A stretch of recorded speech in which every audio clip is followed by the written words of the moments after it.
wild stories you've not heard before. Echoes through the air, they roar. Unleash the beast, let your spirit soar. Fists in the air, the crowds ablaze. Moments that steal the mundane's haze. No fear, no hold in this maze. Reach the peak of these wild days. It lives, Friday night lives. You die, but Friday night lives. Hosted by DEADPIT Radio. Stuntman Mark and Rambo Rap.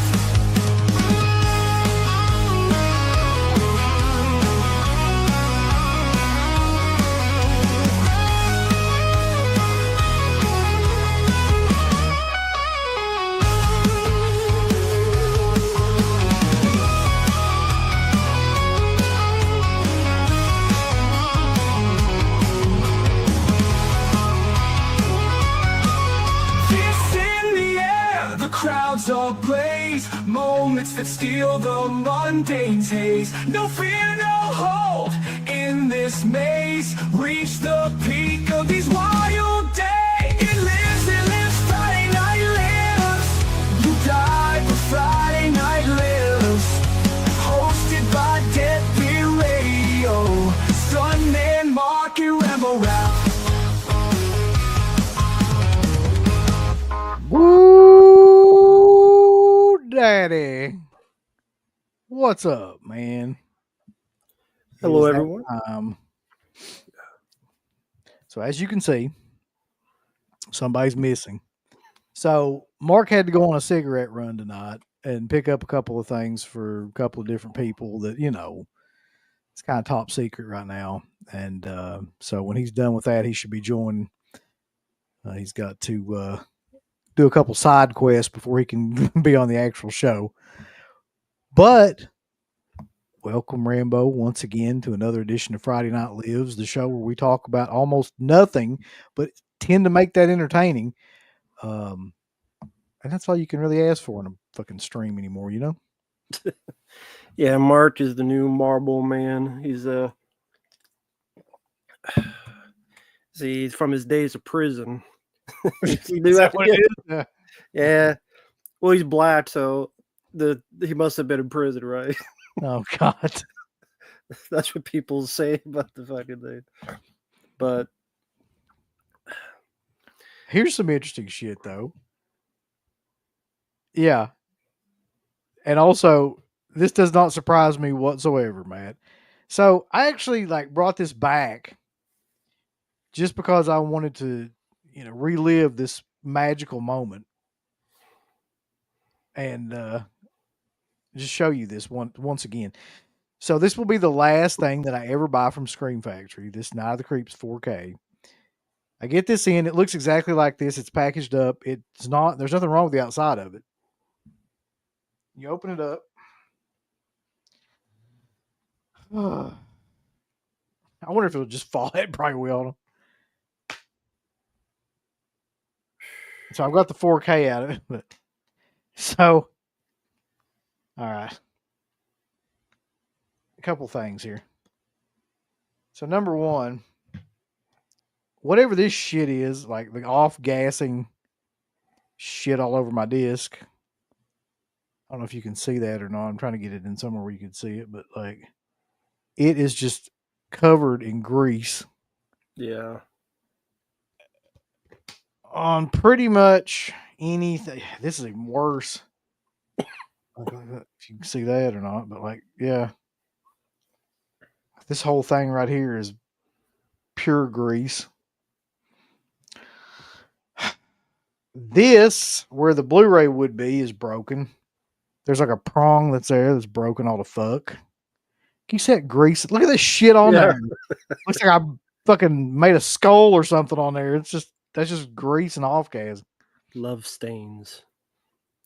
I haven't even looked underneath this special features disc yet, but God knows, yeah, it's the same shit. Shit everywhere. Giving you their special.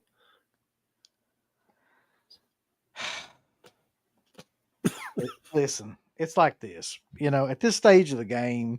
How about the back of the disc? The actual just back. Like the back of the each of the Blu-ray and the 4K. Oh, when they're like I'm sure. scratched, stuffed, greased. These are scratched. I didn't even look at this. See if you can see the scratches. Like, see Yeah, that? I see there. Yeah, I hadn't looked at that yet, Rambo. Killer. I was wondering. All right, let's see what the Blu-ray looks like. Let's see. Oh yeah, oh my god, it's scratched all the fuck. Hold on. It's got shit and everything on it, and it's scratched. Look at that. Yep. So this has not even been played. I didn't even play this yet. This just came like this. Yeah, it's not like you were throwing it around, not like you were messing around. Literally came out of the package, scratched up, greased up, messed up. Look, like I was saying, like at the stage of the game of physical media, this is not acceptable anymore. Like you can never really do shit like this, but this is dumb.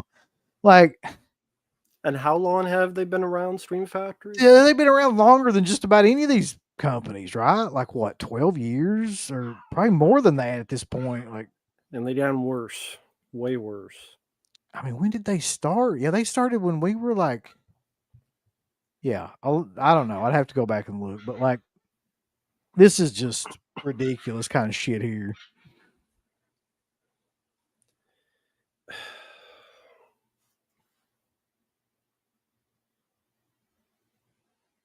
So at this point in the game, you think this would be getting better, right? Because everybody has complained about this happening to their discs, but it seems to be, this is the worst one I've ever gotten. And this is a shame because like I really love this movie. I think it's one of the better 80s like horror comedies, but like you can't do shit like this anymore, man. Like you can't just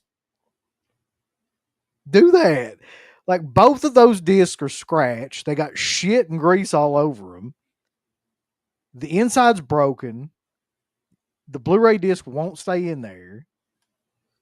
And this was like $40.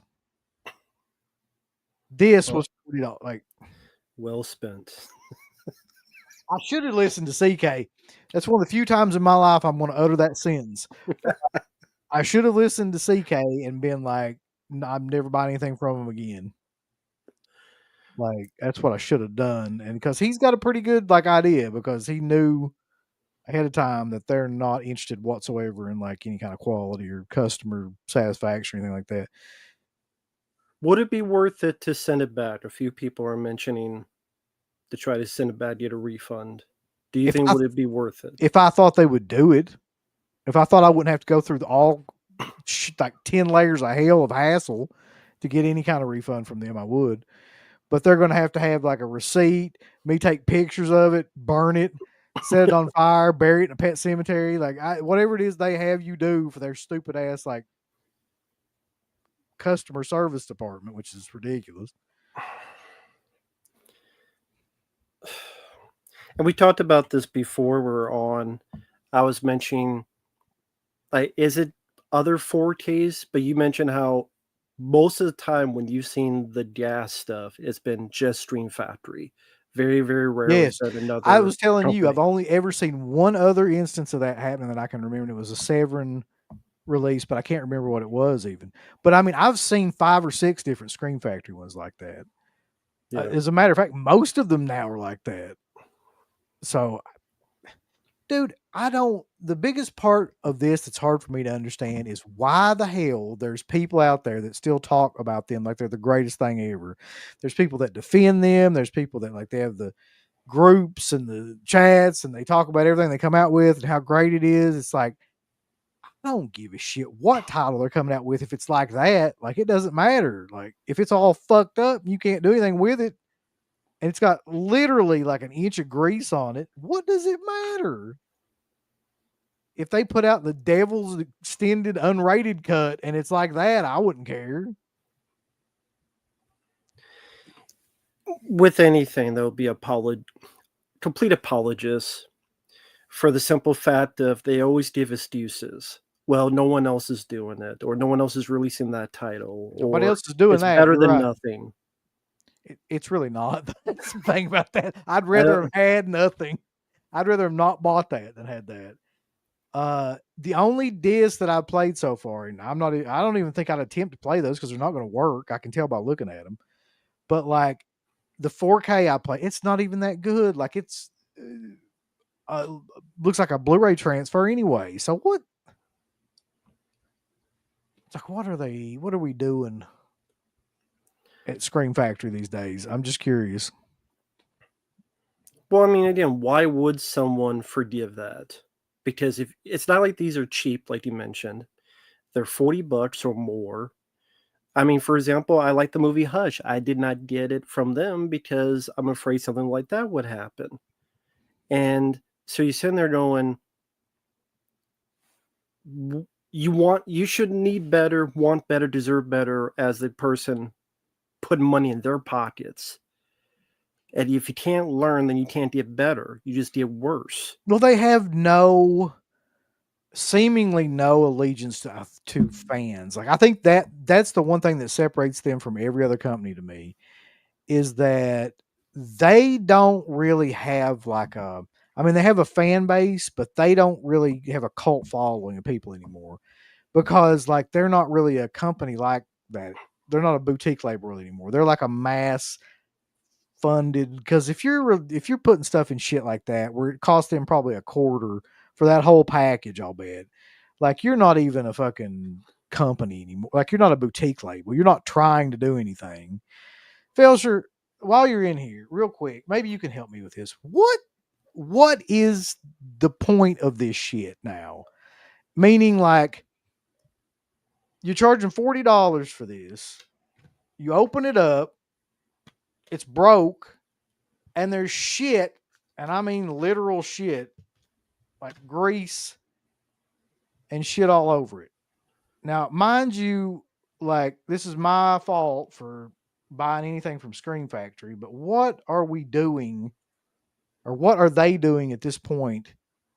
Are they just buying this stuff from like an oil reserve? Like They're factories at a Popeye's chicken. yeah, like, what? And on top of that, the discs are scratched up and stuffed up, and then it's broken on the inside too. You can't even hold it in. And again, you didn't even know it. You didn't even play it. It's already stuffed up and scratched up. Yeah, Brand new. I don't know, Felcher, if you saw this or not. I've never touched this disc until tonight. And like this is what it looks like. Hold on, if I can get it in the right light here. Look at that. Yeah, there you go. What the fuck is that? Like what? Hasn't been touched at the bottom or anything. They literally came out of that. So, anyway, I wouldn't be sad about it that you don't know anybody. I think that's a good thing at this point. I'm sure there's some lovely people that work over there, but whatever this is, they're making with like, I can't believe it's not butter for their fucking packaging.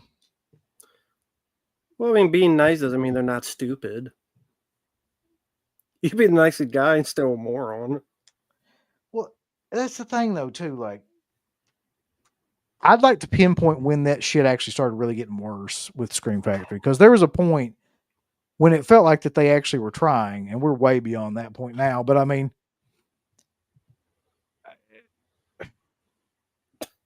like where did it all go wrong? I think the outgassing thing started around the time of the Halloween 4Ks and all that stuff. Yeah. So like around that time. Around that time. I just think there's no, I mean, I'm looking at a pile of probably 50 Blu-rays or 4Ks in front of me right now. None of them have any issues. Like none of them are like that. None of them look like that on the inside. None of them have any trouble playing, and none of them are fucked up in terms of the cases. I'm staring at them right now. This stuff that they're doing is not all right. No. Like, I don't know why they get a pass. I don't give a fuck if they've been around for 50 years. I mean, those cases are thin as hell. They've got oil and shit all over them. The discs are all scratched on mine. No. We're not, no. So that's all I wanted to really say about that. I get shit from Severin. I get shit from Second Sight. I get shit from Vinegar Syndrome. I get shit from Masker Video. I get shit from like every place you can think of, but I do not have these problems at those places. Unless it's with dick demons, but that's another thing. Well, yeah, don't even get me started on the dick demon. That's a whole other story, yeah. But at least physical media wise, I don't have those problems. Yeah. So anyway, I haven't really brought this up yet, but like we need to get this super chat real quick and turn to the chat as well because I'm way behind with my bitching. Deservedly so. They deserve to be bitched at. Bobby says, would you think if you're trapped in a fridge and can't get out and you got that much oxygen left, the best way to see survived is to meditate? I don't know how to meditate. Do you know how to meditate? Have you ever tried that? I have actually, yeah. I think I could. I just don't have the patience for it.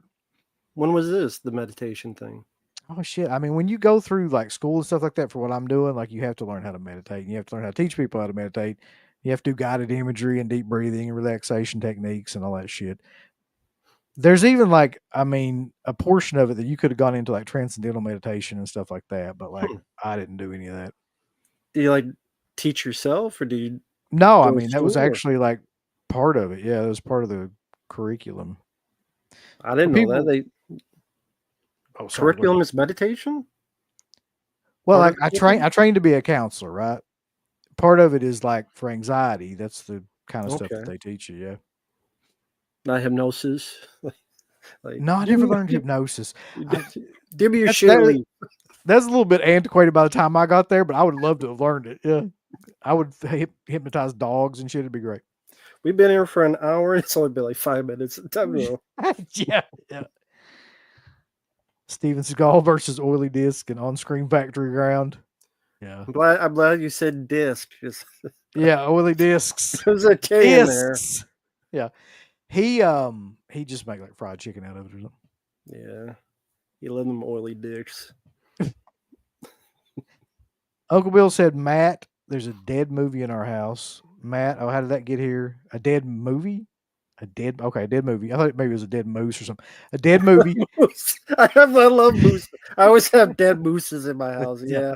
In the bathroom. Uncle Bill said, tell me how this happened. Matt said, I saw this movie and it's so bad I smashed it with a hammer.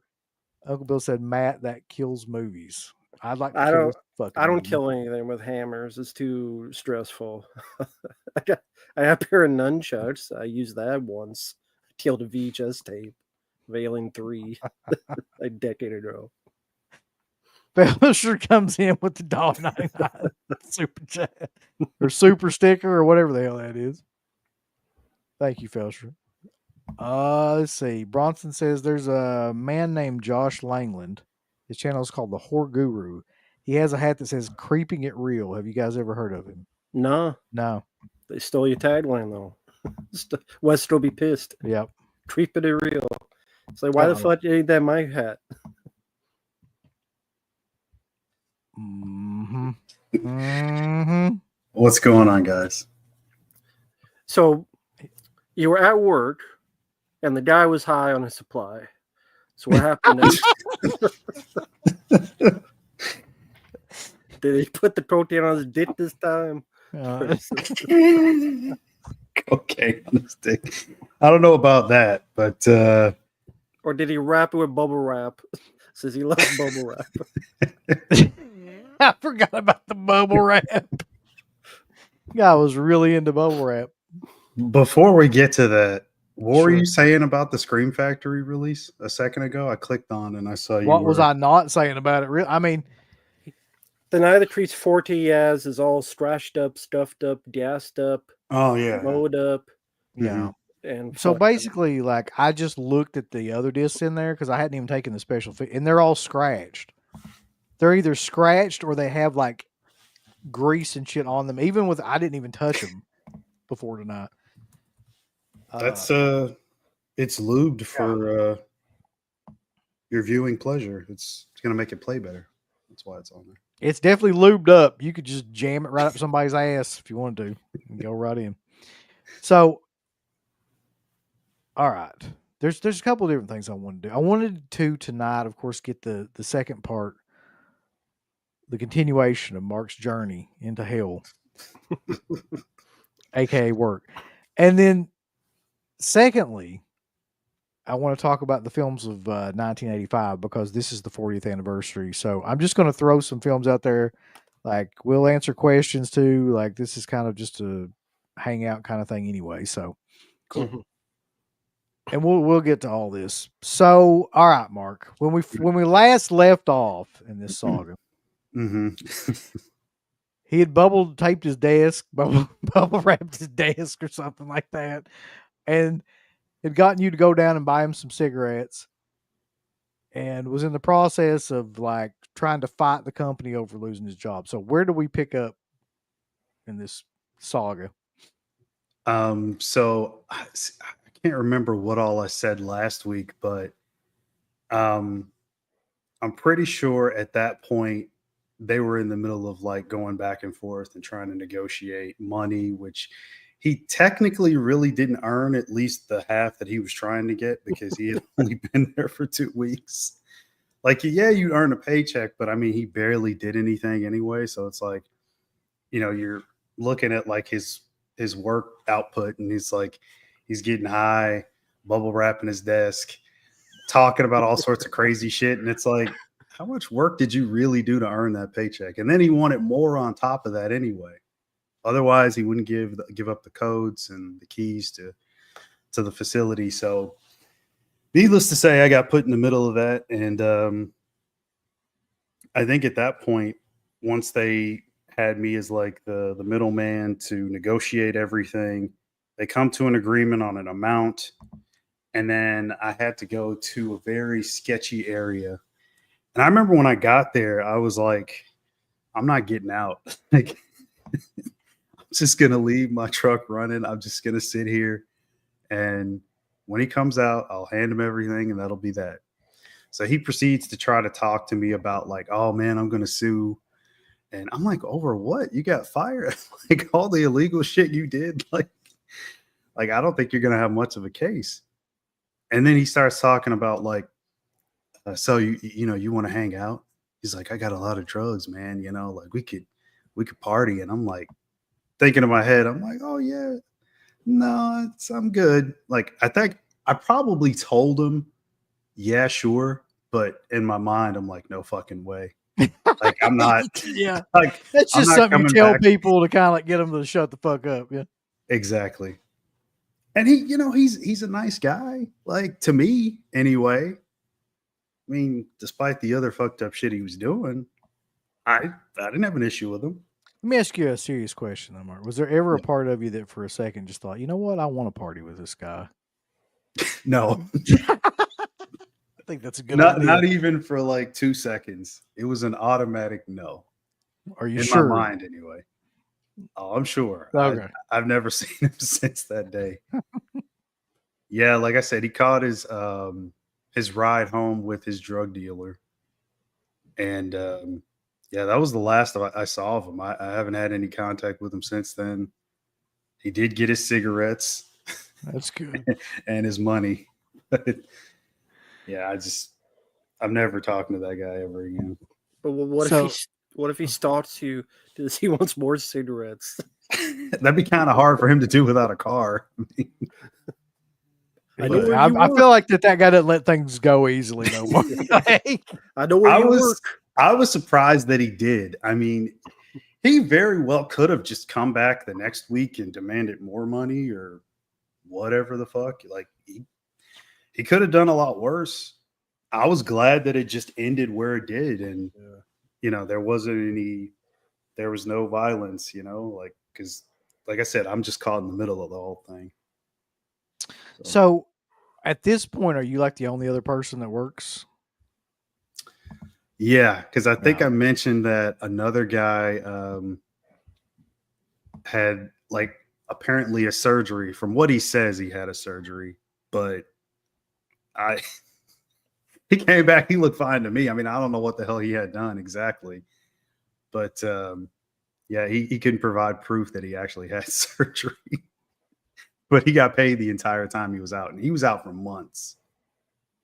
So, yeah. So he where, got like, fired just as- out of curiosity, is there no like vetting of these people? Just like you just like going out on the street and be like, "Hey, you want to work in software? If I could, come That's on." what I was saying. Like the guy that, He's oblivious. yeah, that's a good way of putting it, Rambo. He's oblivious. He's not used to American culture. He can't spot, that kind of thing in people.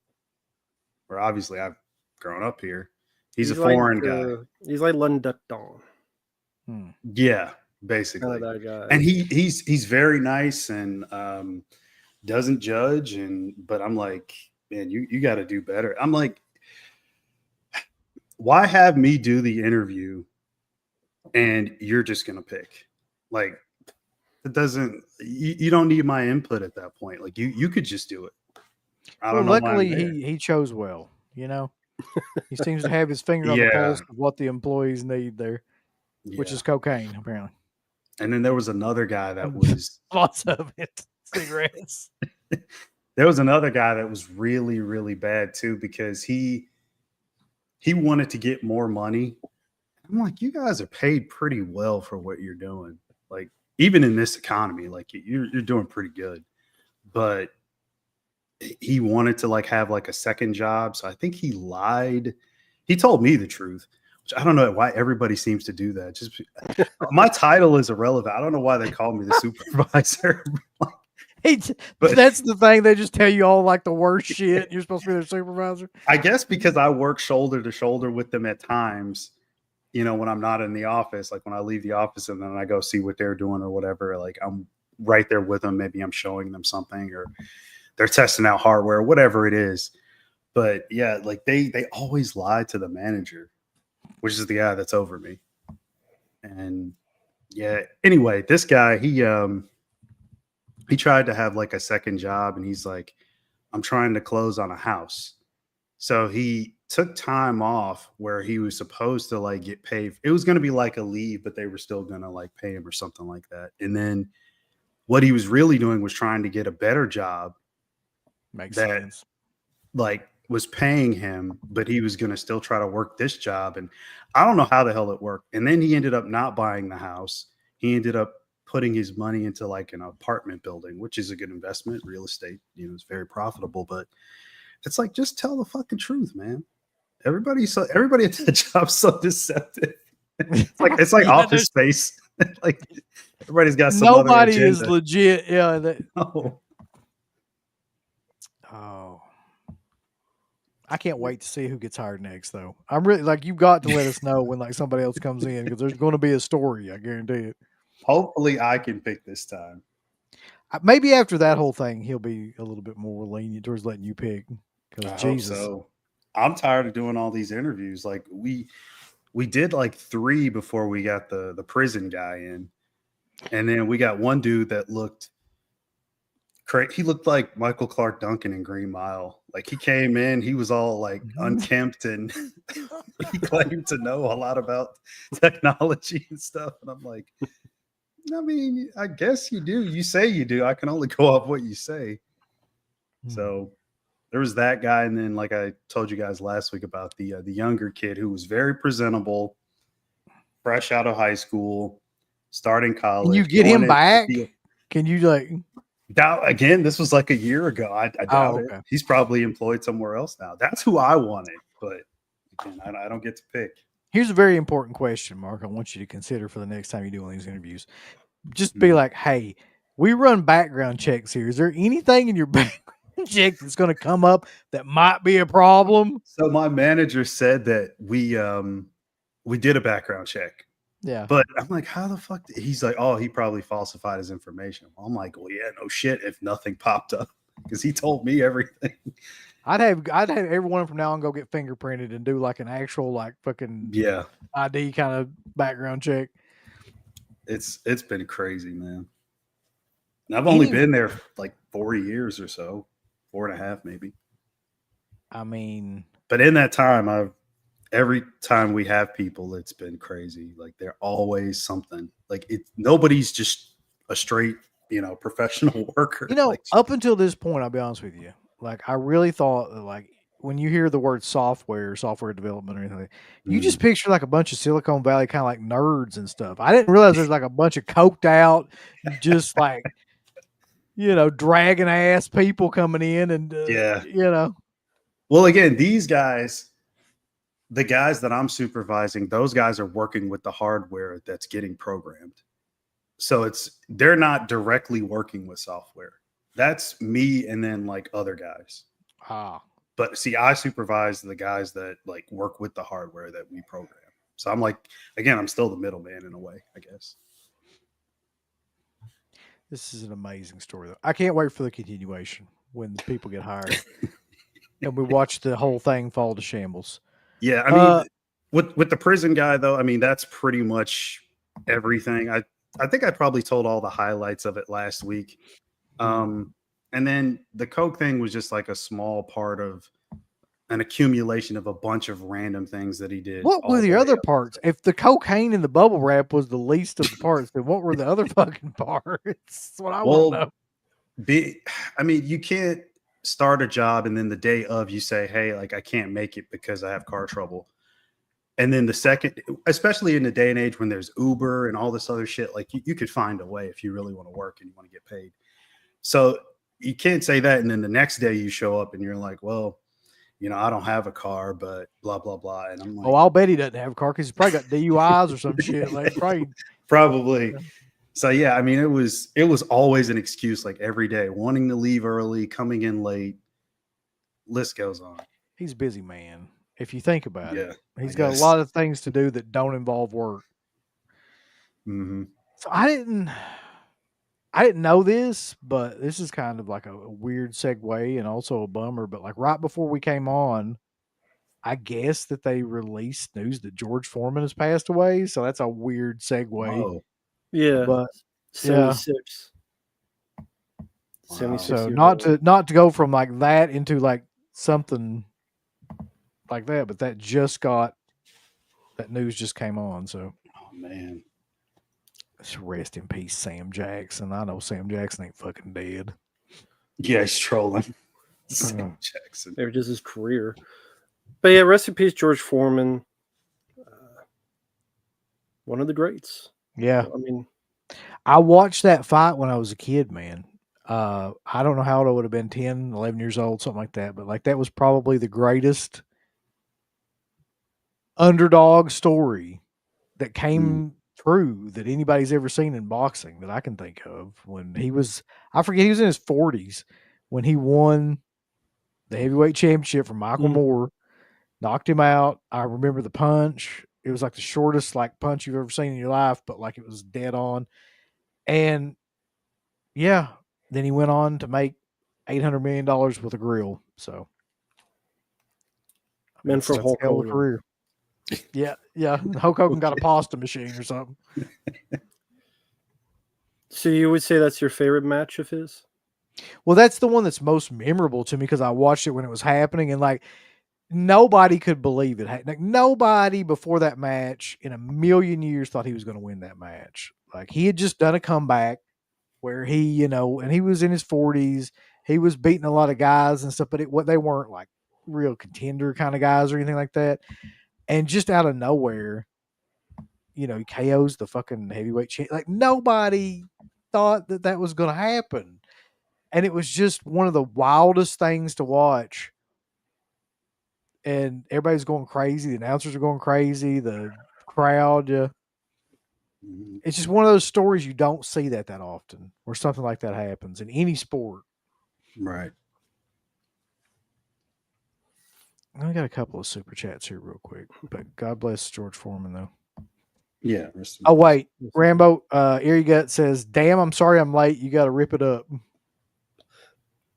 Well, before I get to that, I think there's two more before that. We'll say that for the finale from Mark. I'm sure. Give a smile. Oh yeah, I didn't get this one. Do you guys have any hope for Young Guns 3? Is what I'm assuming. Yeah, that's what it means. Because apparently it's shooting this year. I don't know why. Emilio's making it. I don't know how. The old as fuck guns. And surely it won't be the same people, right? Like, no, he wants him. Lou Diamond Phillips and Christian Slater in the movie. Well, I guess at Even this though point, they all died in the movie. yeah, at this point, like if they can do Expendables and shit, you can have people in there that are like, that They're age. going to do the de-aging. Yeah, and but they died in Young Guns too. it'll be a prequel. yeah, I was gonna say they'll either like not include Young Guns 2 in it, it'll just like pick up where Young Guns left off, or it'll be a Mhm. prequel, one of the two. But no one, I love Young Guns. No one's asking for it. How about you give movies people actually want? Now people, That is true. Like nobody really like wants another Young Guns, but it's like a No. movie that's kind of a product of that time period that was Yeah, exactly. okay then, but yeah. Yeah, you know, that's my favorite Western. Is the one I grew up with. I don't need a Young Guns 3. I don't need an old AI or old as fuck Billy ain't a kid anymore. Why?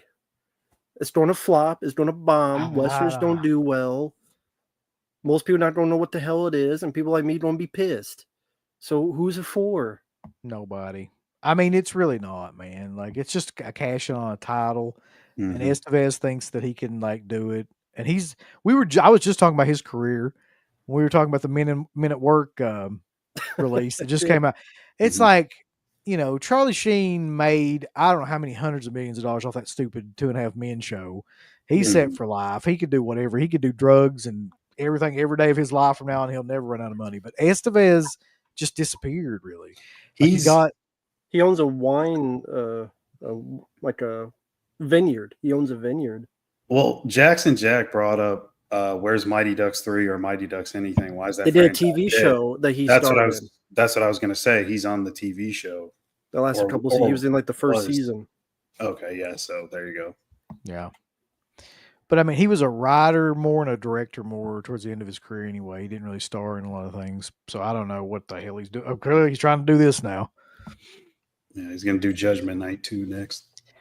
I'd rather see that, honestly. I would actually. Now he doesn't like Judgment Night. I love it, but he doesn't like it.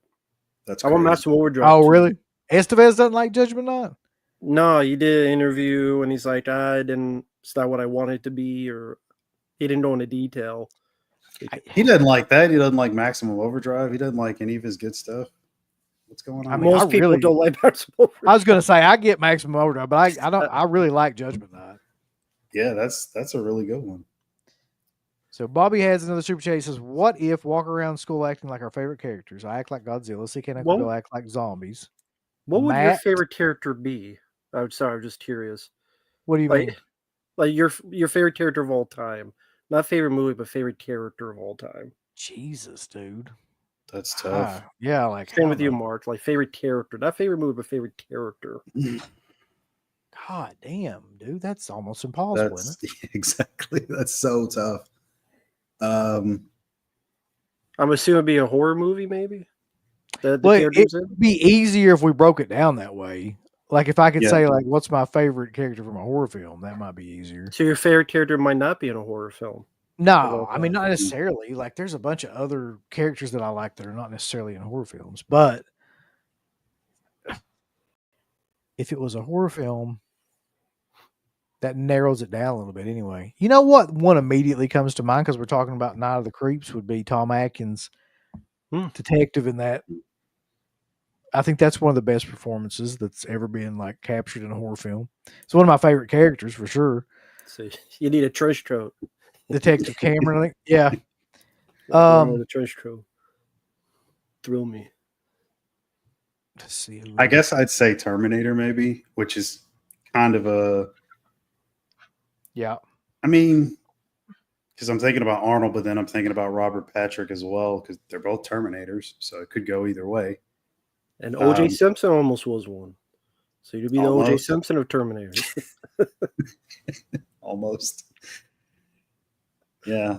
He's a killer. You be a killer. Hey, what if he didn't do it though? The glove didn't fit. Well, he did write a book called "What If I Did It." I mean, like, That's true. I'm trying to think of some more good ones too. Like, I mean, of course, I've always liked Ash from the Evil Dead movies. Yeah. Yeah. It's a good one. It's a great character. Yeah. Jesus Christ. Of all the big main characters, like your Freddy's, your Jasons, I've always liked Leatherface more than any of those. Like as like just a character. Now that's what I'm talking about from the first movie. Like after that, like fuck it, it's all like downhill from there. But like I really enjoy that character. That's how now that you're in school, just as Leatherface, just Yeah, always just. Lecter is a good one. What about his junior Friday 5? Yeah. Westerly Dude. Ethel.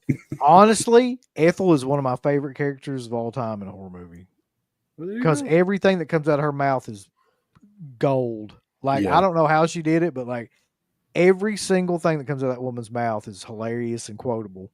So, but Stephen T says Cliffhanger and Running Man are getting rebooted. Which one do you guys think will be worse? Cliffhanger, probably. Oh, is that a super chat? Yeah, I just saw that one too.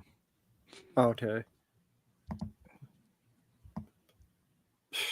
Cliffhanger versus the Running. Which one will be worse? I think they'll both be awful. Cliffhanger would be worse. I think That's what I think. The Running Man, the only chance is Edgar Wright directing it, but I don't think you need a remake. But I understand it's based more on the novel. I get that, but I still don't think you need one. Cliffhanger will be worse. It'll be some chick who weighs 80 pounds that could fly up the mountain with her twat or something. Her twat waffle has wings and fly up. You don't need to climb shit at all because you got superpowers. Well, Yeah. at least with Running Man though, like you could just put a bunch of like characters in there that have special kind of things and like it would be somewhat entertaining. But with Cliffhanger, that movie kind of hinges around like being an actually good movie.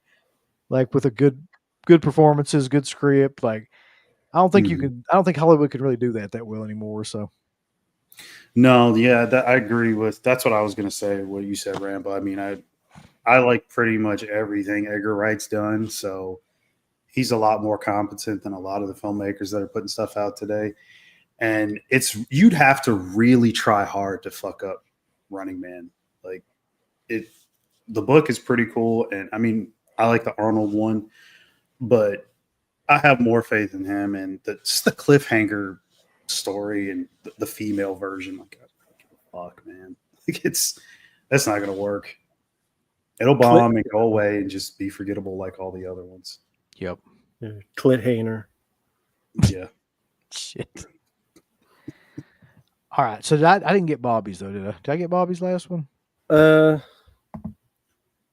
Yeah, the school walk-in. I know there's eerie guts. Yeah, I did. Okay. Oh yeah, now you got to rip some shit up. There we go. Well, It's mandatory now on these streams. I figured you'd be doing this, and inspired by Uncle Bill, now Oh no. saying verbatim, no more Stream Factory. Idea Stream Factory release. Is that vampires? Oh, Yep. Yeah, it's vampires. oh man. Now it's just vamp, and then it's va, and it's just a V for victory, and then it's nothing left. Just I watched that movie like 2 days ago. It's still pretty good. yeah, I don't mind it. Yeah. It has its issues, but James Woods is the best part. Oh, Yeah, by by far. Yeah. I, Did that come out right when Blade did? yes, actually, like a month or two after Blade. It's a team of people hunting vampires. That's probably why the box office, because like you see Blade how action and crazy, and then this is just not as epic as you think after Blade. Yeah. So it's a bit more mundane. Is it me or does John Carpenter have like the worst luck when it comes to timing for releasing movies? Yeah. It seems like it. Indeed. Jesus. All right. So I think that's all of the super chats that we got right now. So I'm gonna throw out some movies to you, okay? 1985 movies. Here we go. First of all, I want you to hazard a guess if you don't already know without looking it up. What was the number one movie in box office for 1985? Rambo First Blood Part 2. That was number 2. I was thinking that one. How about you, Mark? I already made my guess. Back to the Future. That's it. Yep. Should Back to the know Future made that. 210 million, and Rambo First Blood 2 made 150 million. Rocky 4 was next. Damn, was gonna say that. Stallone had a good year that year. He got 2 and 3. Oh yeah, it's a good time. The Color Purple was number 4. Out of Africa, which I have no idea what the hell that even is, was number 5. Cocoon was 6. The Jewel of the Nile was 7. Witness was 8. The Goonies was 9. The movie made a lot of money. I mean, I knew it was popular. I didn't know it was that popular. And Spies Like Us, which I love, but didn't know that was even be on there at all, was number 10. So that's a tough list, man. All right, let's take a couple of these, and you tell me which one you would pick. Mark, if you had to go between Back to the Future, Rambo First Blood Part 2, and Rocky 4, which movie you got? That's tough. Those all came out the same fucking year. Man, that's tough. Shit. Like I'm just saying like my favorite out of the 3, or Yeah. If you had to Okay. pick one of those movies, you had to watch consistently in a loop in hell. probably Back to the Future. I love First Blood Part 2 though. Like that one's easily in the top like 1 or 2 for me with that franchise. But yeah, I'd probably say Back to the Future. That's tough though. What do you got, Matt? I think I know what you got. I don't know why I'm Yeah. asking. I was saying, it's in my goddamn name. All right. Then let's do this. Let's take those out of it. I'm going to give you 3 new movies that don't have Okay. anything to do with those. You got to pick between these 3, okay? Okay. You got to pick between Witness, The Goonies, and Spies Like Us. Ooh. 3 very good films.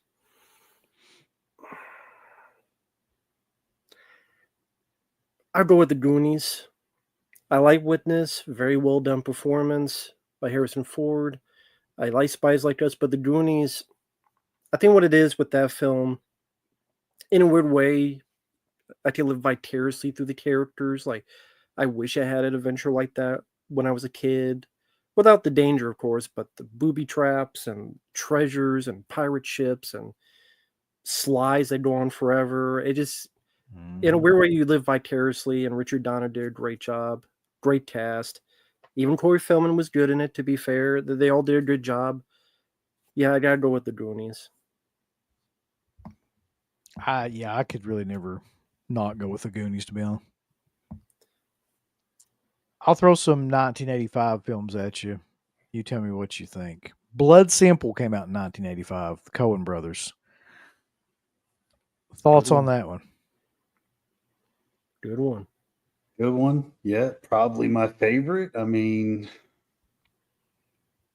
I just love the story, the tone. But hell, Coen Brothers, I don't think they ever really try to repeat themselves. So No. my previous sentence was going to be that like they haven't duplicated that, but again, they don't try to do that anyway. So, yeah, it's up there for me. I don't know how you guys feel about that. I don't know what do you guys think of Coen Brothers overall? We don't talk about them too much. I've liked quite a few of their films, but like there's been some of them where they're just, I don't know, they're beyond me somehow or another. They don't connect with me. But like shit like, No Country for Old Men and stuff like that, and Blood Simple, that stuff does resonate with me. But then they've also done weird, other stuff too in the middle of all that didn't that I didn't necessarily like. Okay. What about you, Rambo? Well, I mean, The Big Lebowski is literally one of my favorite comedies of all time. Oh, okay. It'd probably be in my top 5 favorite comedies. I mean, that's a film I could watch anytime and just laugh just as much as I did the first time. I fucking hate the Eagles, man. Also, don't forget Raising Arizona too. That's like one of my favorite comedies. Of course. It's an I was just amazing. thinking about that. Yeah.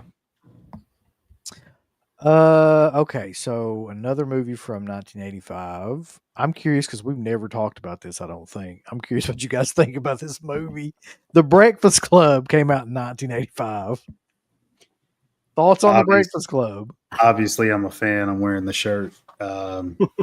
Yeah. It's one of those films I grew up watching, and so much so that like my family quotes lines from the movie all the time. It's one of those kind of films.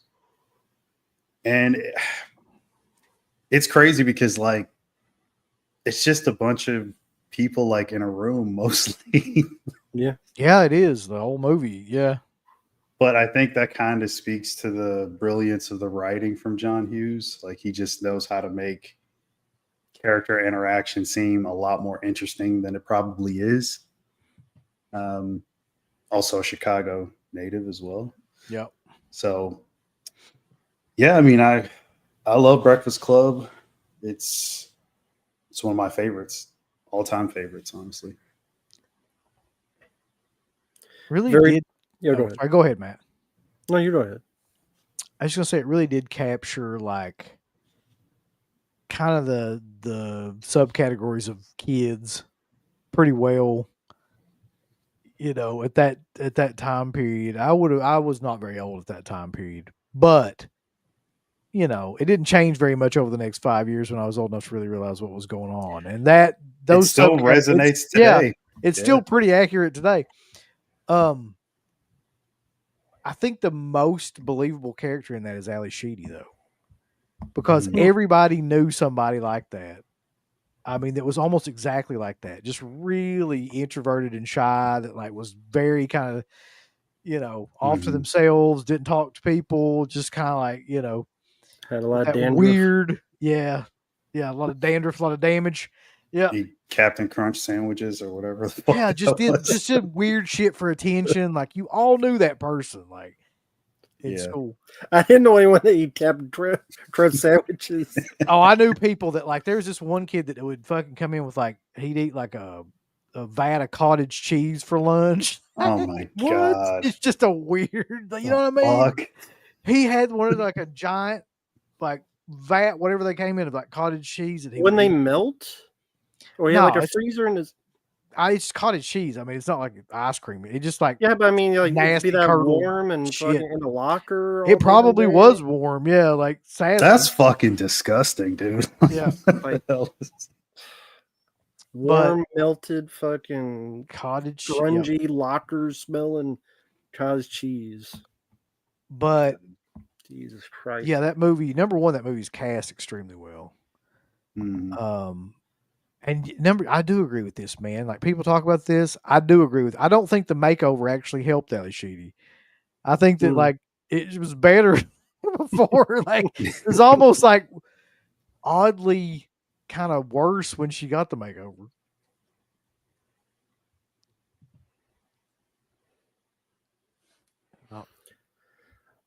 All right, let's see what else we got. 1985. By the way, fun fact about that movie that I didn't know until right now. It had a budget of $1 million. It made $51 million off that. It's Yeah. insane. I mean, for that time period, that's pretty crazy. Yeah. All right. Then we got same year. Well, nah, I'm not going to talk about that. The Ghoulies came out, but that's not, you know, it's not groundbreaking or anything. But Friday the 13th, A New Beginning is, in fact, groundbreaking, ladies and gentlemen. And say what you will, because this is a very divisive movie. But Sure is. it has the best characters of any Friday the 13th movie. I don't care. I do not care. The best characters it has. And here's the thing. I defy any of y'all to name off any more than like one or two characters from any Friday the 13th movie other than this. So in this one, you've got Ethel, you've got Junior, you've got Demon, you got Reggie the Reckless, you got Violet, You've got like the stuttering kid. I can't remember his name, but like you've got like a whole gallery of characters that are at least memorable. Now, if you ask me, like names like 6 characters from the next movie, I know 2. I know 2 fucking characters from that movie that I could name. I couldn't tell you anybody else's name in that, man. I probably watched that movie 20 times. Joey, I forgot about Joey too. Vic. Yeah, Vic. Yeah. Everybody in that movie is memorable because they're all crazy and coked up. Like that's just the thing. They're like Mark's work. Like everybody looks like they came from Mark's office. Like, I give you that. Yeah. but yeah. It's in the heart of the 80s, man. 1985. It's a wild time. I think we've talked about that movie enough. We know how Rambo feels about it. But what about this one? Because I don't think we've talked about this one a lot. 1985, The Last Dragon came out. What are y'all's thoughts about that movie? I enjoy it.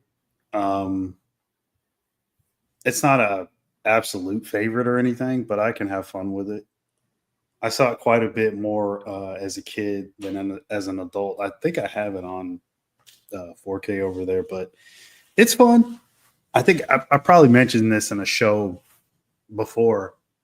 At least I think I have. That the guy who plays Show Nuff went to the high school that I went to. Yeah. Yeah. Which is just the craziest thing, seeing all his stuff in the hallway. I probably mentioned that too. They had like a thing like for him in the school. I would call it a shrine. It was more like Plaque? like, hey. No, it was like, so they had the class photo, and it was a bunch of other like stuff regarding him, because I guess he played sports there and he was really, really good. So they had a bunch of stuff for him, like on like it was like a glass case. So I guess maybe it is a shrine shit. I don't know what you call it. It was pretty cool though.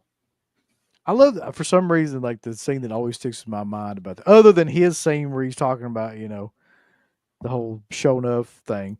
The other scene is when, like, at the end, he hulks up on him and he's glowing and shit.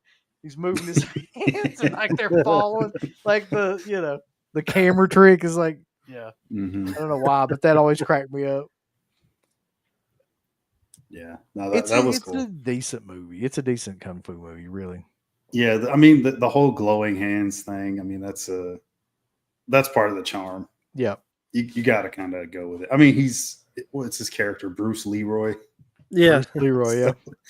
So once you hear that and you see like the whole gimmick, you gotta go with it. Another one that was released this year, 1985. Also curious about what you guys think about, because we don't really talk about this movie that much either, I don't think. Nightmare on Elm Street 2. I've always liked it. Same. I guess back in the day I didn't know it was hated because, to be honest, people around me did talk movies unless it was Adam Sandler film. So I knew it was different, but I figured that was fine because by that point I just saw like the first 4 over and over and over again. So I'm like, okay, this is unique, and I like the music. I like the actors. I think that the possession angle made it unique. It has some good one-liners. You've got the body, I've got the brain, that type of stuff. Yeah. Mm-hmm. It's got a really cool scene where, like, one of my favorite scenes in any horror film is where he walks through his body from the wall. You know what I mean? The way they set that up, where he splits open and like Freddy walks through him. Like, I always thought that was really cool how they set that shot up too. Yeah, that's amazing. Yeah, great effects. I think it was Mark Shostrom on that one. Yep. And really the brain scene where he like that still looks really good to this day. Yeah, definitely. I mean, yeah, there's some goofy stuff in it. The psycho parakeet thing. This is a bit weird. The dance. Yeah. What was like a dog? All the S&M shit that happened like in the middle. We probably could have. Yeah, all the Marshall Bell stuff is very questionable. And the very ending, because those characters completely disappear, so it always bothered me a bit. But yeah, one I always enjoyed. I never thought it was that bad of a movie. I get it, like it didn't follow the rules, but at that point I'm like, well, there was only one film, and we could play about how films do the same thing over and over again. So I was fine them trying something a bit different. And Alpha asked a really good question. I don't really think that has been settled. I mean, they made the documentary. Mark Patton made the documentary. I think the writer said yes, and Jack Shoulder, the director, said no. So it's like, Yeah. nobody's really in agreement on whether that was supposed to be that way or not. But it seems like maybe like subconsciously or subversively or like something it was, but nobody really picked up on it. I don't know. Like I explained it like. Yeah. In the documentary, they were all blaming each other. And Jack Shoulder was like, "Oh, I had no idea. I didn't pick up on any of it. I thought it was just I part really of the don't movie." think he did though. Like I get the impression that he didn't really know what was going on there, or maybe wasn't. I think it was the DP was like, "Oh, the editor was gay," and then I think it was the writer David Chaskin was like, "Yeah, I put that in on purpose." He's like, "I thought everybody knew. Like it was meant to be subtext, but I just figured everybody picked up on it." So what I think most probably happened with that movie was it was written in that way, and then it was filmed in that way because of the writing, but nobody was filming it as if it was that.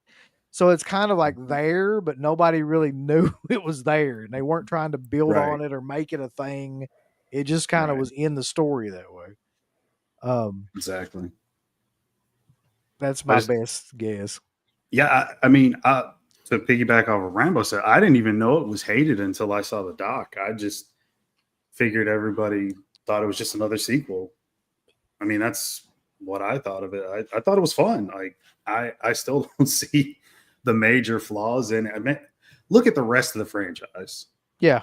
Like, you know what I mean? So it's like the last Freddy movie that was actually completely serious too. Like, there was no really one line. I mean, there was like one or two, but it wasn't like in the way that it got in part 3, where it's supposed to be kind of, comedic or anything like that.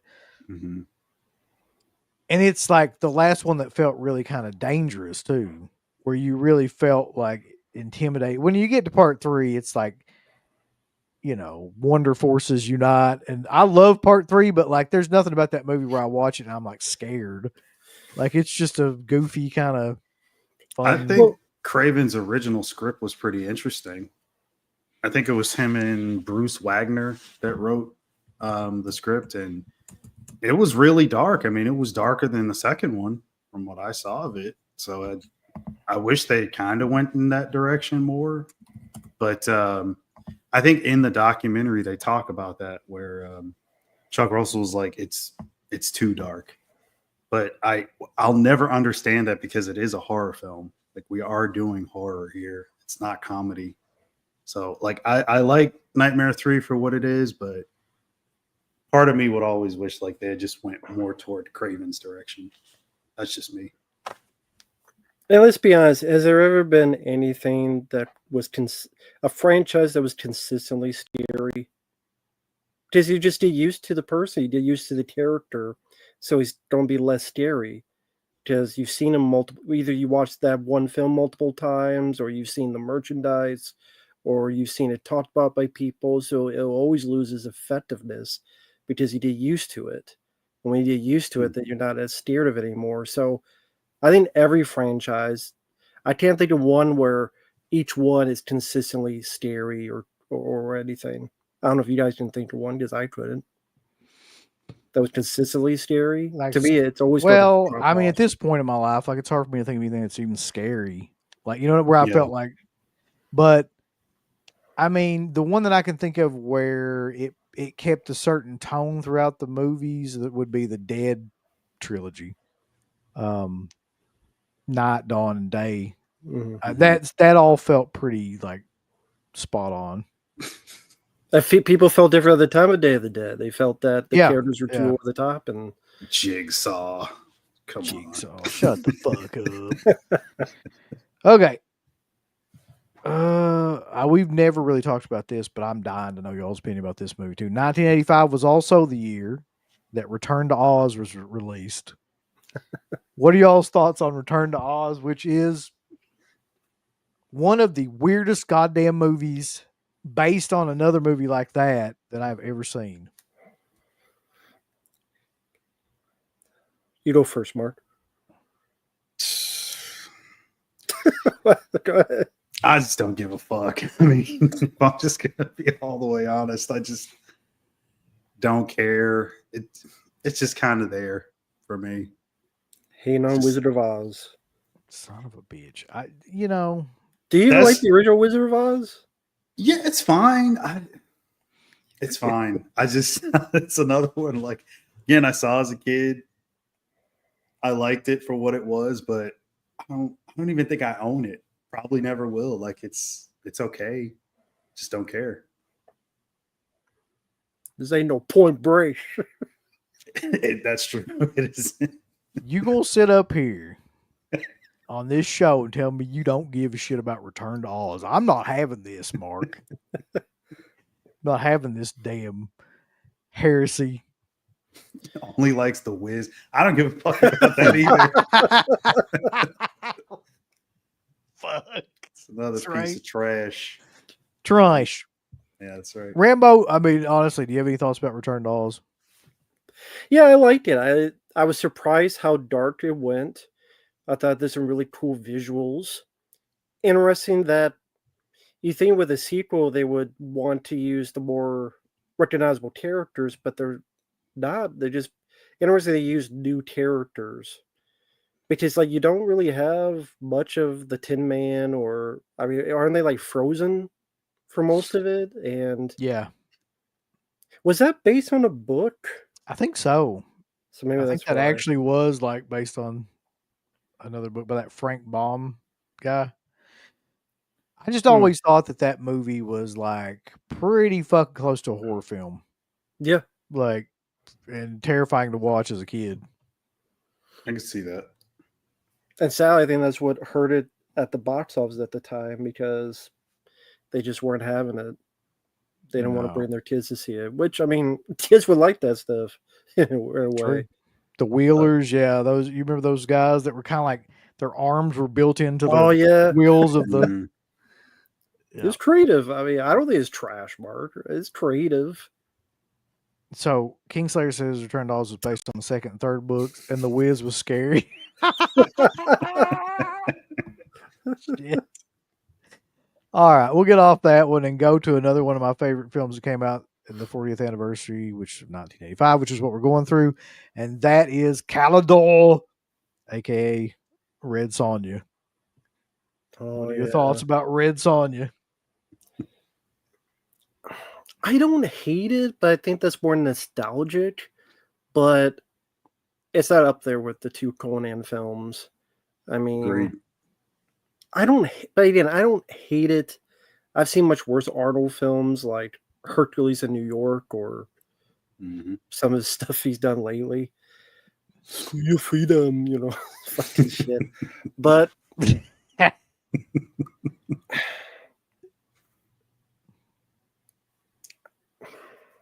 what about you, Mark? Feel the same way. I mean, I'd rather watch the other two. It exists, but like I'll never watch it again. I don't think. I'm gonna give you a hot take here real quick. I would rather watch Red Sonja than Destroyer. I mean, that's a pretty hot take. Yeah, I would. Didn't see that. I mean, coming. I'm going to tell you the truth. Like, Conan the Barbarian is like light years ahead of like Destroyer or Red Sonja to me. Like, it's just way beyond. Because once you get to Destroyer, then you got Wilt Chamberlain and shit. It's like, shut up. Like, that doesn't make any sense whatsoever. Like, He's a tall guy. He's a warrior. I don't need Wilt That makes Chamberlain in sense my to me. fucking sci-fi fantasy movies. But with Red Sonja, like it was. Well, a little kid doing kung fu. Well, That's not only different. that, but you got to Acceptable. do with the bone. But it seemed like intentionally more goofy. Whereas Destroyer was goofy and didn't know it was fucking goofy. That thing at the end that it fights, it looks like it's got a fish head mask on or Oh, something. Andre yeah. the Like, Giant. that's Andre just the Giant. ridiculous. But that's just my opinion. Like, I would rather watch Red Sonja, but I'm not saying that I think Red Sonja is a goddamn masterpiece. But in my opinion, I would watch it over Destroyer. Just like Bridget Nielsen or what? I mean, at that time, have you seen Bridget Nielsen at that fucking time? No, I mean, is Damn. that what it is? You just No. I Oh, mean, okay. it's just a entertaining, goofy movie that, like, I think was that Golden Globus that made that, or what's his name? Dino De Laurentiis. Dino De Laurentiis. Yeah. Mhm. So it looks and plays out just like one of those movies, which I really, really like. Appreciate that too. Did you see them out of order? Like, what'd you see first, or did that have? I think I saw Destroyer first. Okay. I'm pretty sure I did, because I remember that weird ass mirror scene at the end where he's Mhm. throwing shit at all the mirrors, trying to figure out, like, I remember watching that as a kid and being like, what the fuck is going on? And just being perplexed by that whole fight scene with the lizard guy or whatever that thing is. And then I'm pretty sure I saw Barbarian, and then probably Red Sonja would have been last. Okay. That's funny because Destroyer's my favorite. Yeah, Of well, the three. that's the way it always is, man. All right, what about? Let's see. What about Day of the Dead? That came out in '85. I think everyone knows what I think of Day of the Dead. Yeah. So Great movie. All right. the best of the trilogy. Here's one. Then I'll skip the ones that we've talked about a million times on here. Day of the Second Dead's Day of the Dead's one of the greatest zombie movies ever made, but it's not as good. Second It's best. not as good as Dawn of the Dead, and it never will be. Second best. Second best. What's first best, Brambo? Out of curiosity. He likes Night of the Living Dead the most. Dawn of the Dead is my favorite. That's right, because it's Original the Dawn of the best Dead. movie of all of them. It is. Conan the Librarian guy myself. Yeah. Don't you know the Dewey Decimal System? I remember that. That's so killer. Ken, I hope not. I hope What? it's not missing. He's the camera negative. Oh, yeah. That's weird. I mean, funny enough, it's weird you bring up Day of the Dead. Just the other day, someone sent me a link to like a 35 millimeter version of it. So then I watched that again. That was cool to watch. Nice. All right. Here's another one we've never, ever talked about, I don't think. 1985 is also the spawning ground of the legend of Billie Jean. Does anybody remember the legend of Billie Jean? There wasn't much of a legend. Fair is fair, Rambo. Fair is fair. Fuck fair. Forgettable fair. I've seen that film twice and I didn't hate it, but I can't remember a damn thing about it. Well, for some reason around 1984, 1985, Hollywood decided that the next It Girl was going to be Helen Slater. And they ran her ass into the ground and ruined her career pretty quickly with Supergirl and that movie. Mm-hmm. It's weird to me though, because I mean, she actually had a lot of potential, but she kind of had a dead-eyed fish look when she tried to act. Like, and everything she was in, she just kind of looked like she was just kind of walking through some dream or something, like just going through the motions. She never seemed engaged in anything that she did.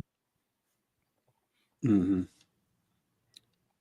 But Wes loves that movie. I'm on the fence with it. I could give a shit.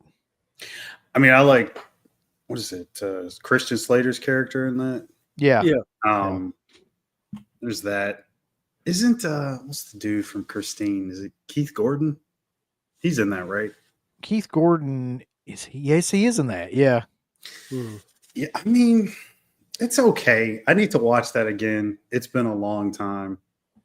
That's another one I don't have. I would watch it again. That's for sure. I wouldn't say I love it though. It's all right. Yeah. You know what else came out in 1985 though, Mark? What? You know what else came out? Fright Night. Oh yeah. I mean, shit. So you've got Day of the Dead, Fright Night, and Return of the Living Dead all came out in the same year. Like, God damn it. It's wild. Fright Night is possibly one of the best modern vampire movies. It is probably my favorite modern vampire movie. Like, even over like other stuff that people talk about, like Lost Boys and Near Dark and stuff like that. Mhm. It to me, it's the best one. Yeah. I wouldn't necessarily disagree, although I do like the other two you mentioned quite a bit. I would probably go out on a limb to say I've seen Fright Night the most. That's another one where like majority of my family loves that movie as well. They quote it all the time. Well, it's like infinitely quotable too. Yeah. You know, especially everything that Evil Ed says in the whole fucking movie, really. Mm-hmm. Great Also, soundtrack. Great soundtrack. Yeah. Although, I mean, one could probably argue Amanda Beers probably wasn't that worthy of fighting over, but you know. It's an odd choice for a female lead, isn't it? Like, Yeah. but you got to admit though, without her, then at the end you wouldn't have that like iconic vampire that she turns into. You know, that's kind of like Yeah. I agree. Well, I mean, you never know. She might give like good head.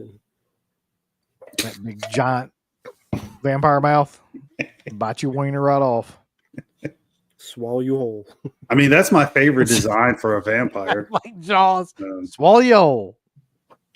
So yeah, I'd agree with that for sure. But yeah, I mean, that's my Amanda second. Beers had a window of cuteness, like a very brief window. All right, Better, yeah. I mean, looked better as the redhead at the end. I can't Say put that. that up, but it's killer. Shred your dick like a head of lettuce, like a julienne salad, man. Yeah. All right. Here's another one we've never talked about, to my knowledge, that came out in 1985. National Lampoon's European Vacation. Fuck that movie. Oh, fuck, Rambo. Come on. The first one's great. Christmas Yeah. Vacation's great. That one fucking sucked. Assholes. What about Vegas Vacation? I'd rather watch that. You don't like Jason Lively. I'm getting that feeling because Jason Lively is rusty in that movie. I like Yeah. Night of the Creeps. Yeah, that's true. I don't know. I don't know about you. Well, okay, what's so great about your vacation? Let's hear it. I don't know. Let's I'm hear just it. bullshit. I don't really have anything great about it.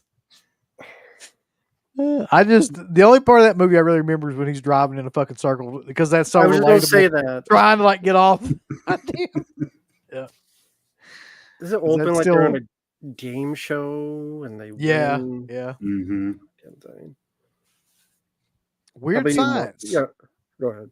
Weird Science came out in 85. Now that one is a kind of classic comedy for me. Love it. Same here. Great concept too, that like two nerds just create like the perfect woman out of a science project, basically. Every male teenager's dream. I mean, come on, create Kelly LeBrock and she's yours. At that time period, man, Kelly LeBrock was insane.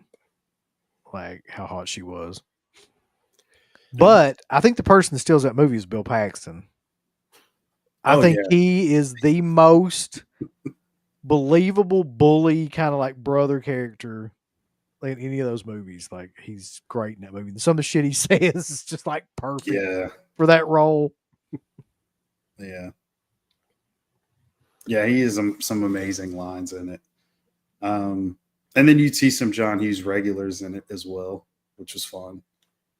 Yeah, I've always enjoyed it. It's in my top 3 John Hughes, hands down. I love it. Yeah, it's a fun film that they would never make today. Yeah, for obvious reasons. Yeah, they would be canceled quick. Mm-hmm. I'll run through a couple. You tell me if you guys have anything to say about these, because these are kind of known, but like I don't know if we've ever really give a shit about them. I don't. Real Genius. I don't mind it. I thought Val Kilmer was good in it. I didn't realize Martha Coolidge directed that movie. That's fucking crazy. Yeah, it's kind of meh for me. Just whatever. All right. He's fine in it though, like Rainbow said. He Sorry. is good. What about My Science Project? I fucking hate that John Stockwell guy. He's so wooded and boring. I kind of agree with you. I wish the Fisher Steven was the lead because I liked when it got to the school stuff and like the dinosaur, like that stuff was cool. But John Stockwell. That's an interesting point. I never thought about it that way. What? Fisher Stevens as the lead. Yeah, I would have liked it that better. That would have been more interesting because he actually has a pulse. John Stockwell was like a walking fucking True. stitch. Yeah. He sucked in Pristine. He sucked did. in that movie. He's no wonder he wanted directing because people knew he was a dog shit actor. He's like, I gotta work because who would hire my fucking plank ass? Dan Rambo. He sucked. That bad? Yeah, he fucking sucked. He's got Simon Baker syndrome, SBS. Yeah, Just some random vanilla fucking white guy that fucking can't act. Just kind of walks around with looking like a board. Summer Rental. We just talked about that movie on DeadPit is Watching, which is a classic John Candy comedy from that time period that I think rivals like Great Outdoors and those other movies. It's the same. Just the setup is the same, right? It's basically John Candy vehicle. You just put him in a situation where he can be funny and let him do like his thing. He was just insanely likable in all those movies. And that one, for some reason, is also one of my favorites too. No, I love Summer Rental. That and Planes, Trains, Automobiles were the two John Candy films I watched the most as a kid. So, always loved it. Richard Crenna. Yeah. Who's the guy? He was the pirate. Rip Torn. Yeah, he was really good in it. Mm. Maybe a bit too much boating stuff. Well, yeah, towards the end, especially, yeah. but for the most part, it's very fun. I always remember the bit with the Smurfs, the guy in his bed and stuff. Yep. You ever see the episode where Papa Smurf beat the shit out of the guy with the red hat? You ever see that one? This is a great scene. All right. What about, Return of the Living Dead? That's the next one on here, actually. 85. Possibly the height of like punk MTV horror films. However you want to say that. So there was two films I feel like that really capture that in different ways. Like Lost Boys in the hair metal kind of way and Return of the Living Dead in the punk way. So in their own ways, they captured like music as well as like horror and kind of that generation amazingly well. I don't think there's a better scene in a zombie film than the trash dance scene and all that shit that goes on after that either. Yeah. I mean, the comedy was, I'm trying to think if there was anything like that comedy wise, at least in a zombie film before that. I don't think there was it? I mean, not really like that. No. Yeah. So it's got it's got a very unique tone and breed of comedy to it. You already mentioned like the gang in it. Just the attitude that they have, and like it really came out at the perfect time. It's perfectly cast. I think it hits all the right beats and all the right notes. It's very, very enjoyable. One of my favorites. Love it. I like it spooky. Shit. He fucking pushes her off. That's insane. Have some fucking respect. Respect for the fucking dead or something like that. Yeah. So, well, it's just a classic. I don't know. We've talked about that movie a million times. Here's a movie we haven't talked about a lot, but I think is actually a classic. And I watched this one and the other one that that Cusack did. Better Off Dead. I fucking love Better Off Dead. I remember watching it when I was a kid, but it still holds up today. Just I don't think I've ever seen another movie like that, really, other than the stuff that Steve Holland did, like the other movie he did with him, which was, what was it, Rambo? One Crazy Summer. Yeah. So like they're essentially like the same movie, really. But for some reason, like Better Off Dead is more memorable to me. Just the thing with the Chinese or the Asian guy that likes racing him all the time, the paper boy, like, yeah, it's like, and his mother who's constantly making shit. That's like, and the Right. perfect casting of that movie too. Yeah. But it's such a weird offbeat. And the whole point of the movie is he's wants to kill himself because he's so fucked up about losing Amanda Weiss, who's his girlfriend. That was like based on something Steve Holland actually was going through, where he like went through a relationship and then like thought he wanted to kill himself and kind of wrote that movie based on that. But it's such a fucking weird mindfuck of a movie that I love it. It's like Neighbors. Have you ever seen Neighbors with Yeah. so that Oh, yeah. tone is like, I don't know, I like movies like that. Yeah, it's one that like surprisingly works well, and it's another one you probably couldn't get away with doing it today. Like, it's just the subject matter. I don't know how well that would go. I don't over think the so. audience. They wouldn't get the humor, I don't think. Yeah, it's a very interesting title. One that, I mean, as far as Cusack's career, I'm trying to think about other stuff. Like, I don't think he ever had anything like that again, really. Well, hey, the interesting thing about that movie to me is he got pissed off about it. He hated that director because he said that he ruined that movie, and he said he basically made him think it was going to be one way, and it turned out that way, and he hated it. He hates that movie, and I'm just like, how do you hate that fucking movie? Like, you know what I mean? Like, it's like a subversive kind of classic, but he absolutely never talked to that guy again after that, from what I can understand. Wow. And on the opposite end of the spectrum, 1985, Teen Wolf came out, which if there ever was two comedies that were any more different. Right. I don't know. Thoughts about Teen Wolf? Another one I grew up watching.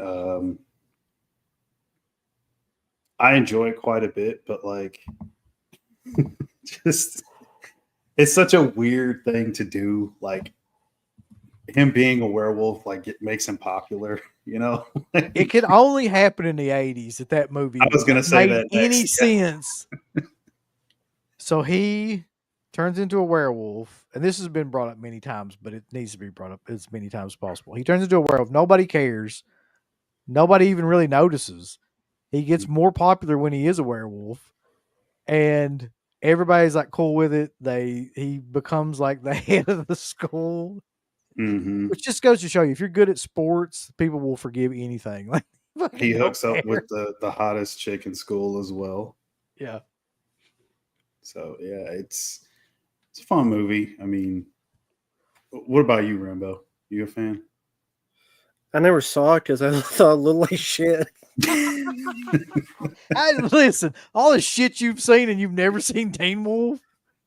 I never grew up with it. Then when I saw trailers, I went, why does he look like the fucking shiny dog? He's just like the makeup looked awful, and why is he surfing on a bus? And I'm like, this looks stupid. That's So what I just you never did, watched apparently. it. You did I never watched handstands it. on top of an old van, like, and that was fine. Now we're gonna do a first time watch of Teen Wolf or Rambo. Yes. Somebody will request it now for sure, so don't worry. We'll see. So I'm guessing you never saw the sequel then. No. The sequel is Jesus Christ. That's kind of brutal. I mean, if you think that, do you see the TV show? MTV show? I did not see it.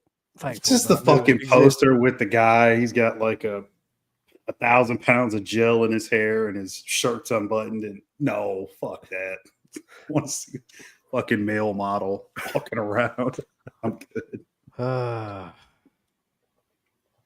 know one that Rambo did see from that year, though. 1985 was also American Ninja, Of course. the Dudester. That's right. Grew up with that film, that and the sequel. But I think as a kid being into, well, these guys, so I looked up anything ninja related, that included. And those are fun. I mean, yes, they're low budget because it's canon films. But at that time, they kind of gave people what they wanted. Pretty straightforward, 80-some minute movies with a lot of action. And ninjas were cool. Like, ninjas, like, they don't do ninja movies anymore. No, they don't. Which is, I guess, because kids today aren't into that stuff. They're into more, I mean, to be honest, superhero type of stuff, which I didn't grow with. Like, American Ninja is the type of action films I grew up with. So I'm more that my cup of tea. I mean, let's be honest. There was a time period there where like everything was ninjas. Mm-hmm. Like they had the fucking toys and the movies and like everything was about ninjas for a really brief period of time in the 80s from, well, a couple of years anyway. In the early 90s as well. And it was a glorious time, let me tell you. There were some really great films that came out. That's why I took karate. Oh, really? You did? Yeah. When? Like, what time period? Like, year? Like, what age were you? I couldn't remember. Sometime in the 90s.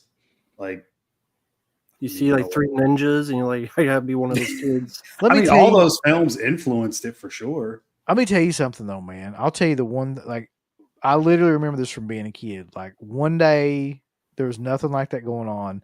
The Karate Kid came out and there was a fucking dojo of some kind everywhere. Like, even around here, there was assholes setting up dojos, like in just random buildings and stuff. It just became like a thing at that time after that movie came out. And then I guess with the ninja movies, like that became like an actual viable kind of business. Yeah, it was not easy doing a lot of that stuff either, because I kind of took to it naturally. Like, I could actually do the Van Damme split. And then they'd make you do stuff like stand on one leg and then hold the other one like at a certain degree angle, like in the air. And then you have to hold that. You could do the splits? Yeah. And then they taught me like, different holds and how to get out of holds and stuff like that. So did you ever do the splits on two chairs that were sitting apart in like a hotel? I did. I actually did it. Yeah. Did you really? Yeah. Right before going to the Kumite? Did you ever jump? Did you ever do it on a counter before someone electrocuted you? Yeah. No, just the electricity. Like, and you went back in time and tried to. No. So what made you stop?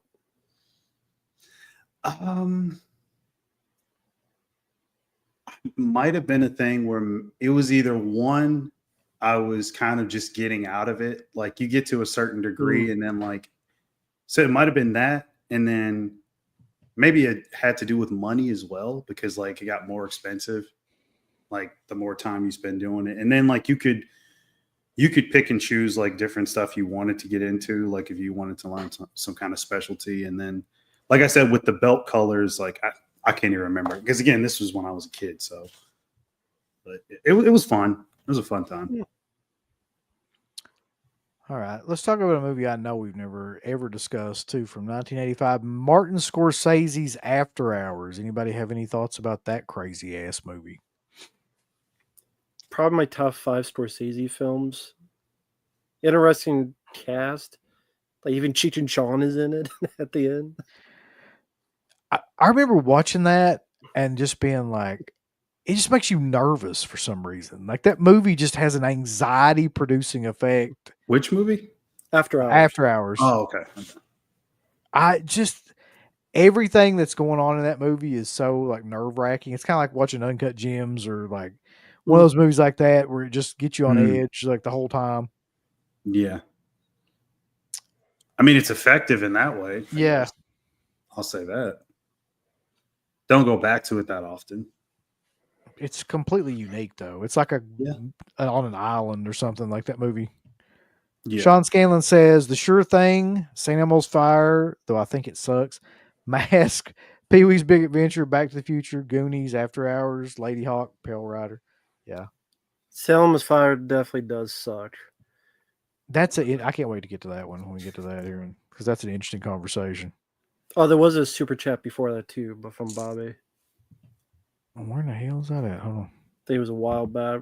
Might have been like a minute after we started the 85 stuff. I need to keep up with these better. I lost my little star.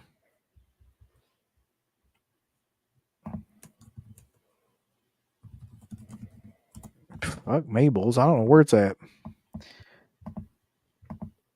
Come on now. I know there's a way to keep up with this shit, but I don't have it right now. Nope.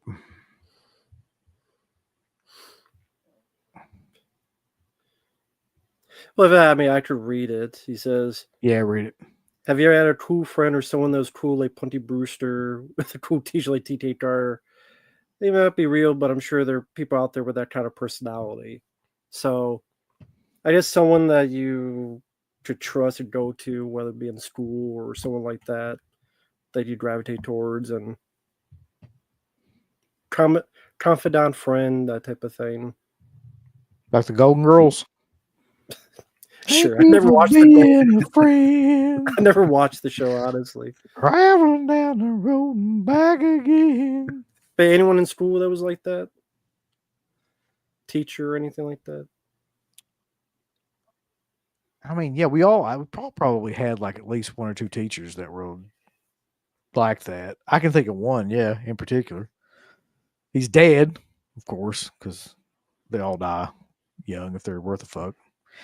Meanwhile, my geometry teacher, who used to like just put shit up on a board and go outside and smoke 15 cigarettes, is still alive and kicking at like 90 fucking years old. You can't get rid of that woman. Little battle axe. How about you, Mark? Yeah, I'd probably say, let me think. Yeah, maybe one. Not many, though.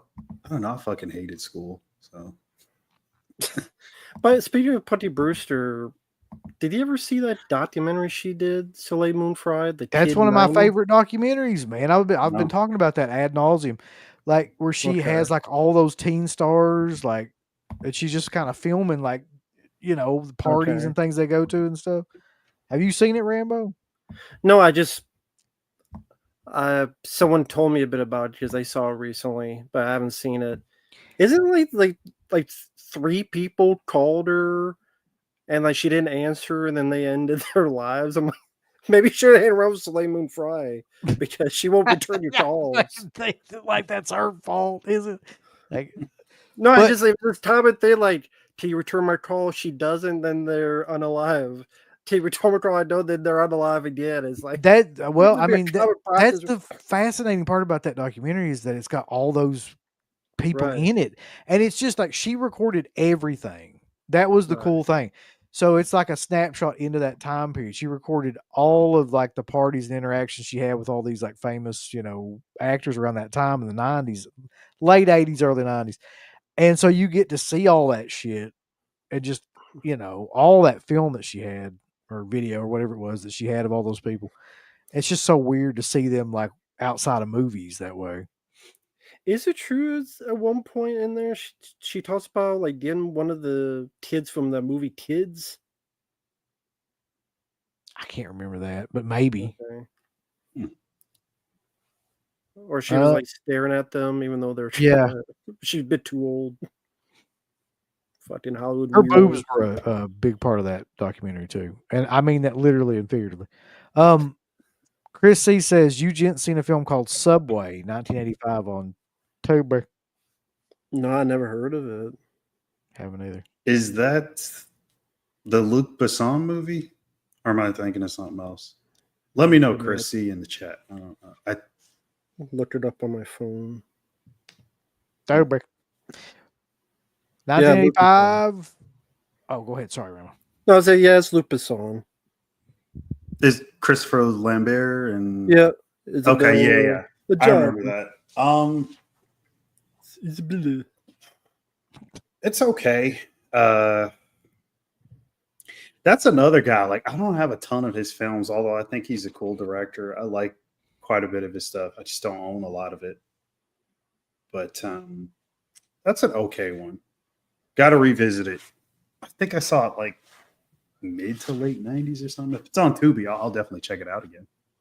Maybe. One of my favorite, if not my favorite, Chuck Norris action films came out in 1985. That is Invasion USA. Billy Drago, Richard Lynch, Love Chuck Billy Drago. Norris. Mhm. It's a classic if you like anything to do with Norris. To me, it goes back and forth between that and Silent Rage, as Okay. two of my favorites. But like that movie holds a special place in my heart. Also came out in 85. Canon Films. Yeah, I mean, before people start, yes, I know it's not realistic, but I wasn't expecting it. It's escapism fun. Yes, idea he has like the force where he can like know where all the bad guys are at.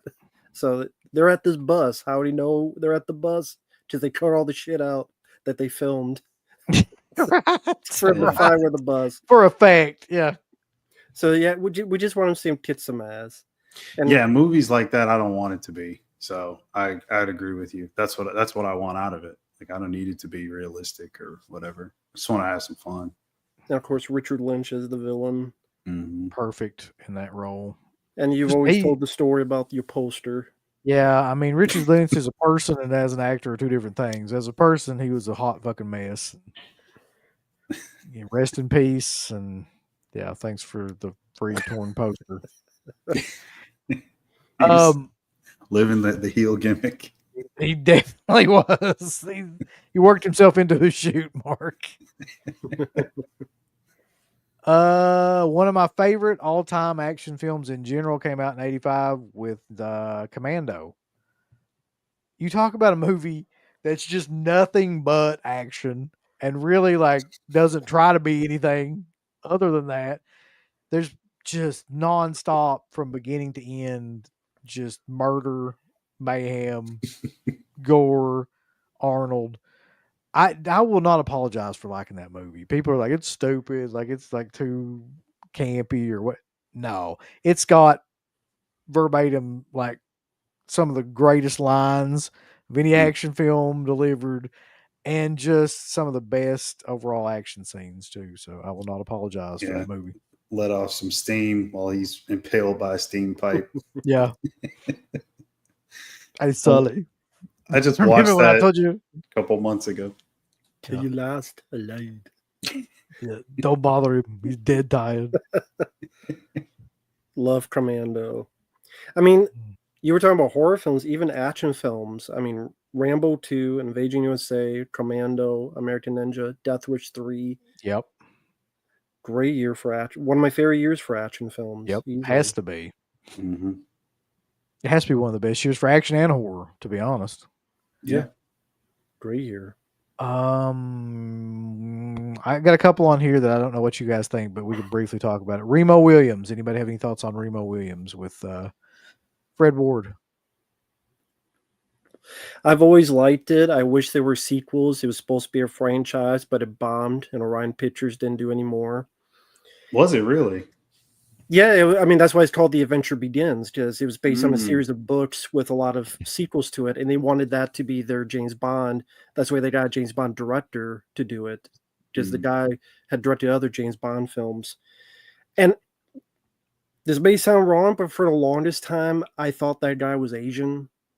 It's Vitor. I really did. And then when I found out he was a white guy, I'm like, what? I didn't realize it for a decade. But it was good makeup, and the actor did a good job. But I didn't know. Yeah, it's a shame it bombed. I mean, it would have been cool to see what they would have done with the franchise. Yeah, it's fun.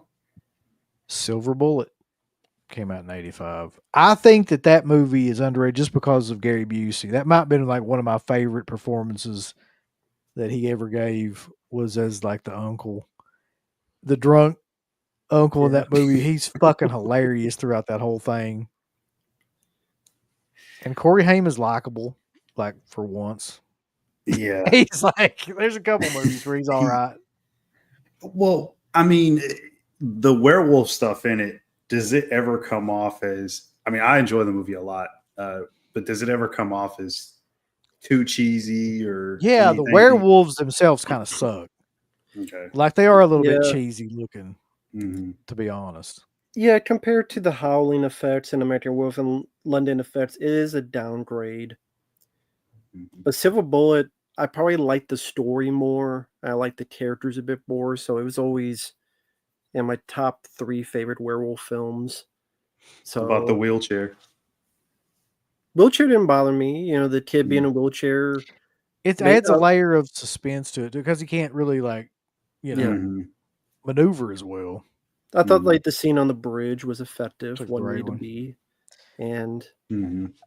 For I my doubt money, that- the most effective part of that movie, though, I don't know why this scene always has stuck with me, is when the Reverend is having the dream, and like he's talking to the parish, and then all of a sudden they start to turn into like werewolves, and they're like Reverend, Yeah. and they all start like changing, like so it kind of throws you off a little bit from like Mhm. you know what's actually Yeah. going on. That is a cool scene. Yeah. And Everett McGill, he's usually good in anything he does, whether it be People Under the Stairs or that film. That Effective movie actor. also has James Bofko in it, which is one of the only other times I've seen him he's from Dawn of the Dead. He plays Wooly. Oh Mhm. yeah. He's the guy that has the peacemaker fucking thing at first, I think. Oh, okay. Like that gets killed pretty early on. Well, okay, I didn't know it was him. Cool. Re-Animator. 1985 Re-Animator came out. Stuart Gordon, one of the best performances. You talk about earlier, we talking about characters like Herbert West. That's another one that could easily be like one of the best characters. Yeah. I don't know what else there is to say about Re-Animator other than it's fucking killer. I think we all love Re-Animator. Yeah. Do you think that needed sequels? No, I don't. Honestly, no. Because like it's, you know, the Lovecraft story is really, really short. What is it? Only a couple pages or something. Like it's not a lot there lore wise, and them making it up as they go. It with each sequel, it got worse, I'll say. But I think the one thing that kept me going back to the sequels was Jeffrey Combs. Yeah. He was 100%, always yeah. consistent throughout, no matter how bad you could say, you know, beyond Re-Animator is. Like, he's the one thing that I can gravitate to. You can sort of latch onto his character and just go with whatever's going on, you know? I always remember they want to do that 4th one with the president. Yeah, in the White House, yeah. It was House of Re-Animator or something like that. Like around the George W. era or something. Yeah. Yeah. Bruce Abbott was good too. Yeah, Bruce Abbott was pretty good. Well, Barbara Crampton, man, like Fuck it. Dude, I just watched From Beyond a couple days ago, that VS release. listen, I'm gonna tell you right now that I don't think there's anybody hotter than her at that time period. Just in general. Yeah, and especially what she wears in From Beyond. That movie's fucking crazy, but in a great way. Yeah. All right, Rambo, you brought it up, so it came to pass. Death Wish 3. Death Wish 3 is kind of like, I don't know how to explain it, but so Death Wish 1 and 2 are kind of straight exploitation style films. They're kind of minimalist and down and dirty. And Death Wish 3 is like almost like a fucking Rambo film. Like it's him, but it's like the body counts up. He's going around just shooting everybody. Like he's got new weapons, and like it just takes everything to a 10. And I love that movie for that. Yeah. Yeah, if Death Wish 1 was a person and took cocaine, they Yes, become Death yeah, Wish it 3. amped it up. Like, yeah.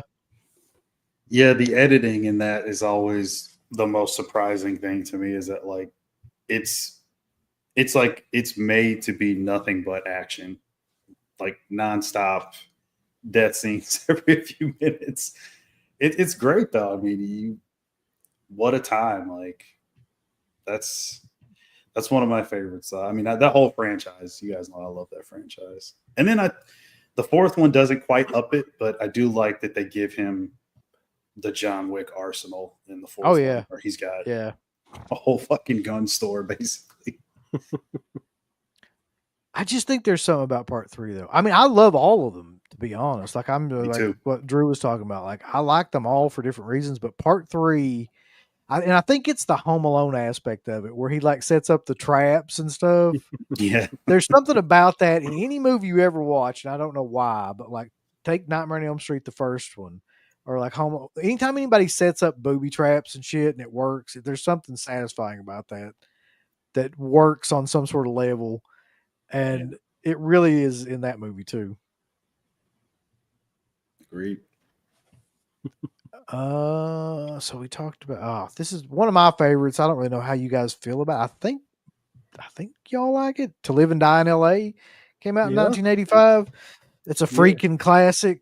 Highly underrated still to this day, in my opinion. Mm-hmm. I've already talked about that movie as much as I can talk about it, but like the chase scenes, the ending. Wasn't it the rooftop thing? The rooftop scene in the beginning. Yeah. William Peterson, just in general, being crazier than hell. Like, Mm-hmm. I love that movie, man. Like, I especially love the way that it ends because it ends unlike any other action film that was going on at that time. Like, you did not see that kind of shit happen like at that time. You see it now all the time. That's like what movies are all the time now. But yeah. Yeah.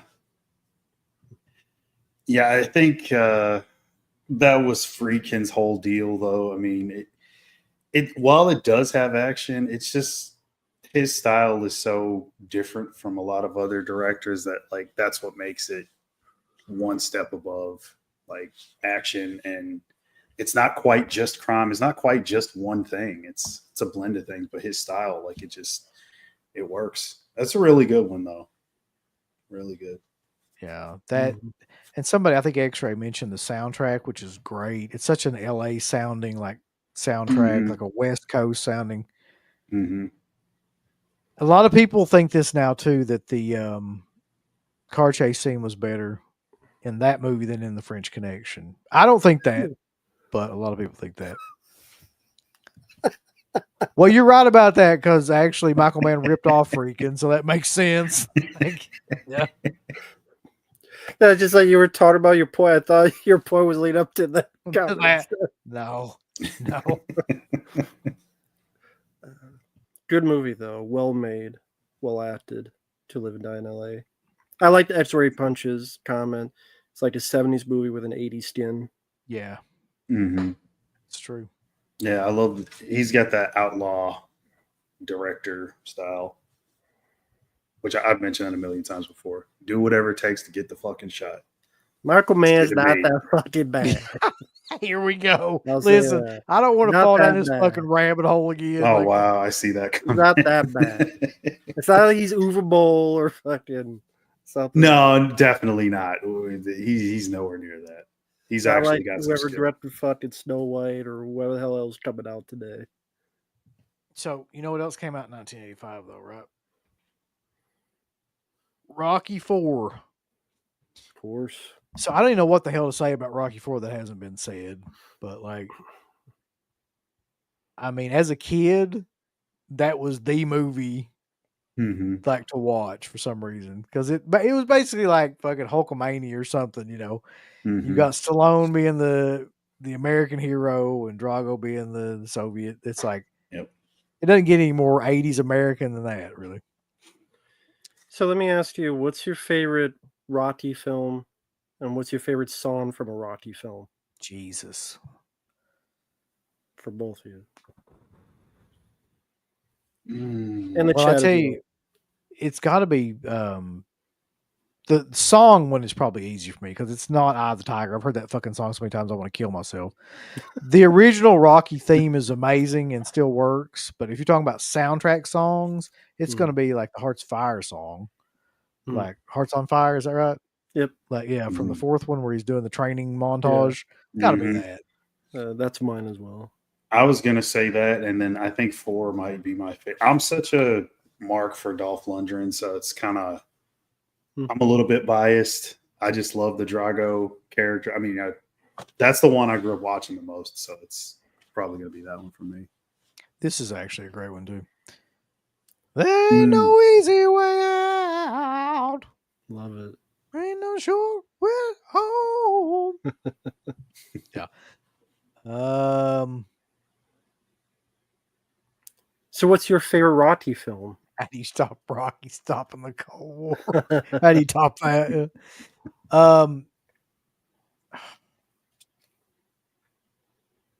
Fuck, man, that's really difficult because the first 4 I could watch anytime. Yeah. I don't like the 5th one as much, and after that, it's just I don't really give a shit that much either. But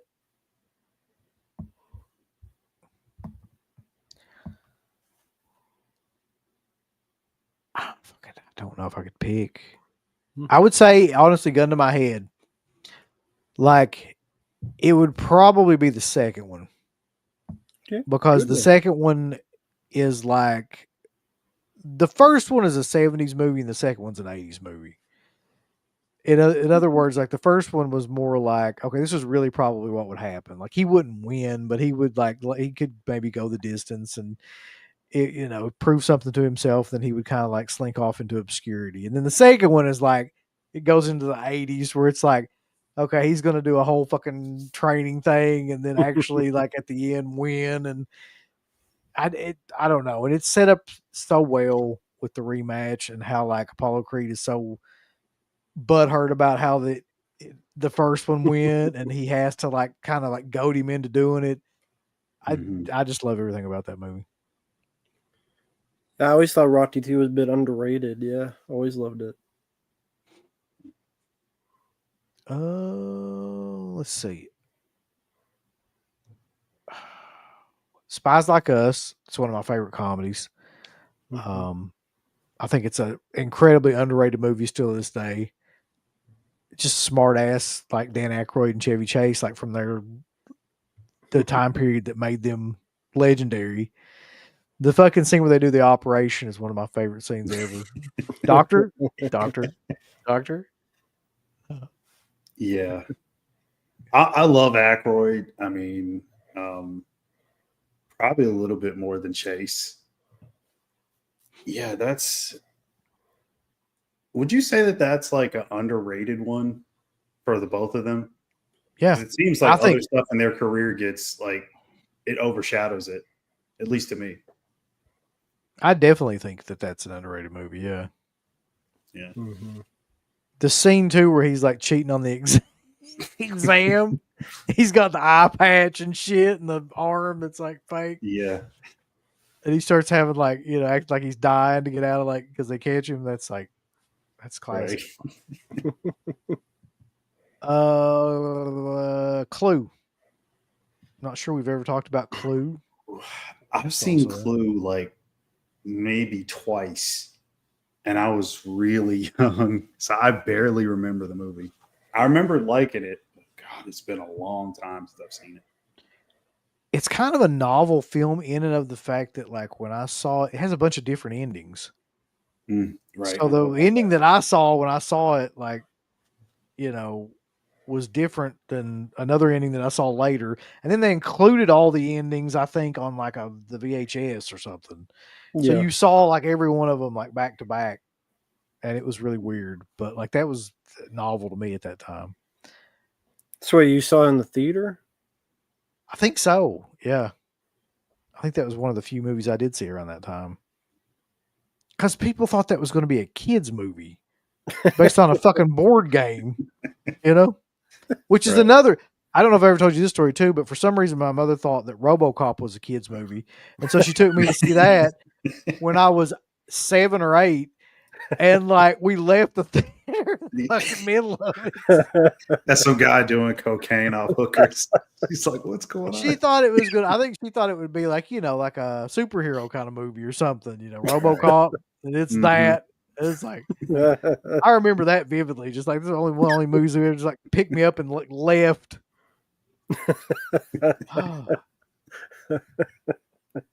That's great. Let's see. Legend. That's another one we don't really talk about, but like I haven't seen that movie in forever, so I couldn't tell you. For good reason, don't talk about it. Fucking sucks ass. I haven't seen it. Like I vaguely remember, the devil thing in it and Tom Cruise and Yeah, some unicorn or something. That's what I was gonna say. You ain't gonna rewatch it just because of that. So Yeah, like Tim Curry is good. It has nice Yes. visuals, yep.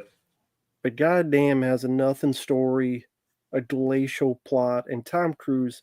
Even as a guy that likes Tom Cruise, he fucking sucks in that movie. It's one of his most boring performances. And he's a pussy in it too. He does like nothing. And like characters like disappear. Like there's these characters trying to get him, and then like they disappear for no reason. Because apparently, I don't know, at one point the set burned down. And then some of the shit they could shoot. I just do not remember that movie. It's probably been 20 years at least since I've seen that. I'll agree. The only thing that stands out for me personally, like he said, is Curry. I mean, that's always been the thing I've remembered from it. The rest is just whatever.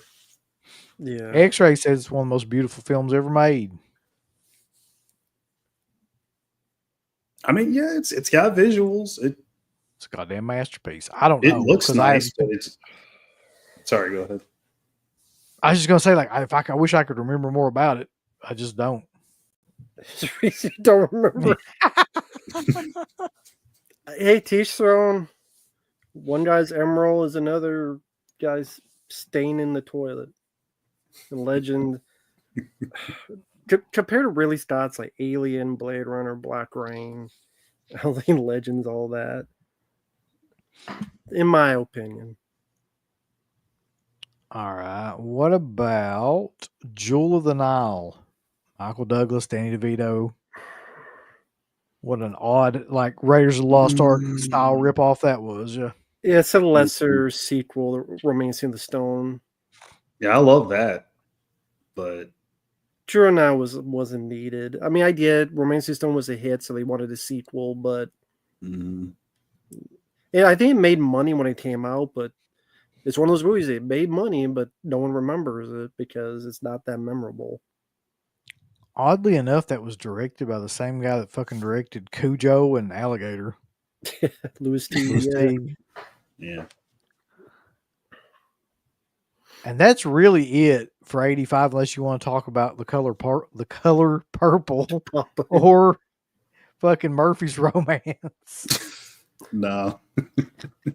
Well, Yeah. I'll mention a Warning Sign. I That's don't very know why good. Warning Sign's not on here, but you're right. Yeah. That's a good, underrated. Like that one was just not listed on here. It's That's- highly underrated, though. You're right. Yeah, for Kodo, Sam Waterston, Kathleen Quinlan.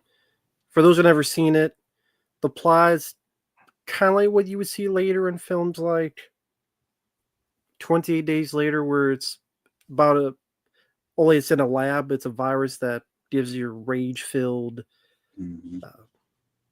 appearance and trying to viciously attack people. You lose your mind. So then they're not zombies, but again, it's a rage virus.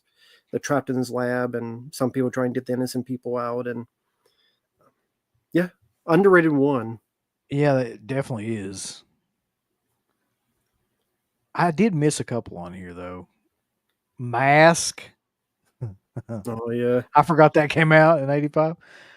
I think the least we say about that, the better, though. Yeah, I've seen it once and I'll never watch it again. Yeah. I'm good. Police Academy 2. I love all the Police Academy films except for the last couple, so I don't give a fuck.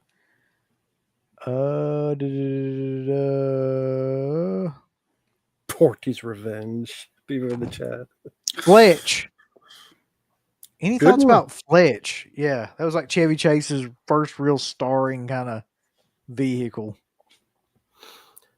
Yeah, he had a solid comic timing. I like the music by Harold Faltermeyer, who had done Beverly Hills Cop before that.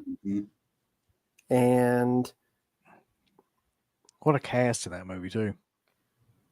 yeah, who were the So you had Joe Don Baker, Gina Davis, M. Emmett Walsh, Tim Matheson, George Wendt. I mean, it goes on and on. Yeah. Barely remember him in the Walsh in that.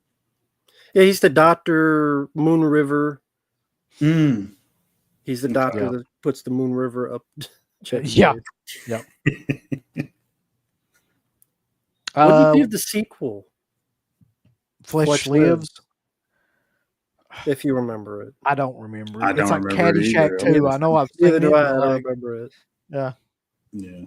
it lives somewhere in my memory, but it just won't come out. The And they Stuff. Yeah, go I ahead. also missed The Stuff. Larry Of Cohen's course. masterpiece came out in '85 too. Of the stuff. Still underrated movie. Still an underrated kind of like consumerism movie. Mm-hmm. Yeah. What do you think of it, Mark? The Stuff. It's a lot of fun. I mean, I think we talked about it on, was it the body melting show Yeah. we did? Yeah. Yeah. Always had a good time with the effects in it.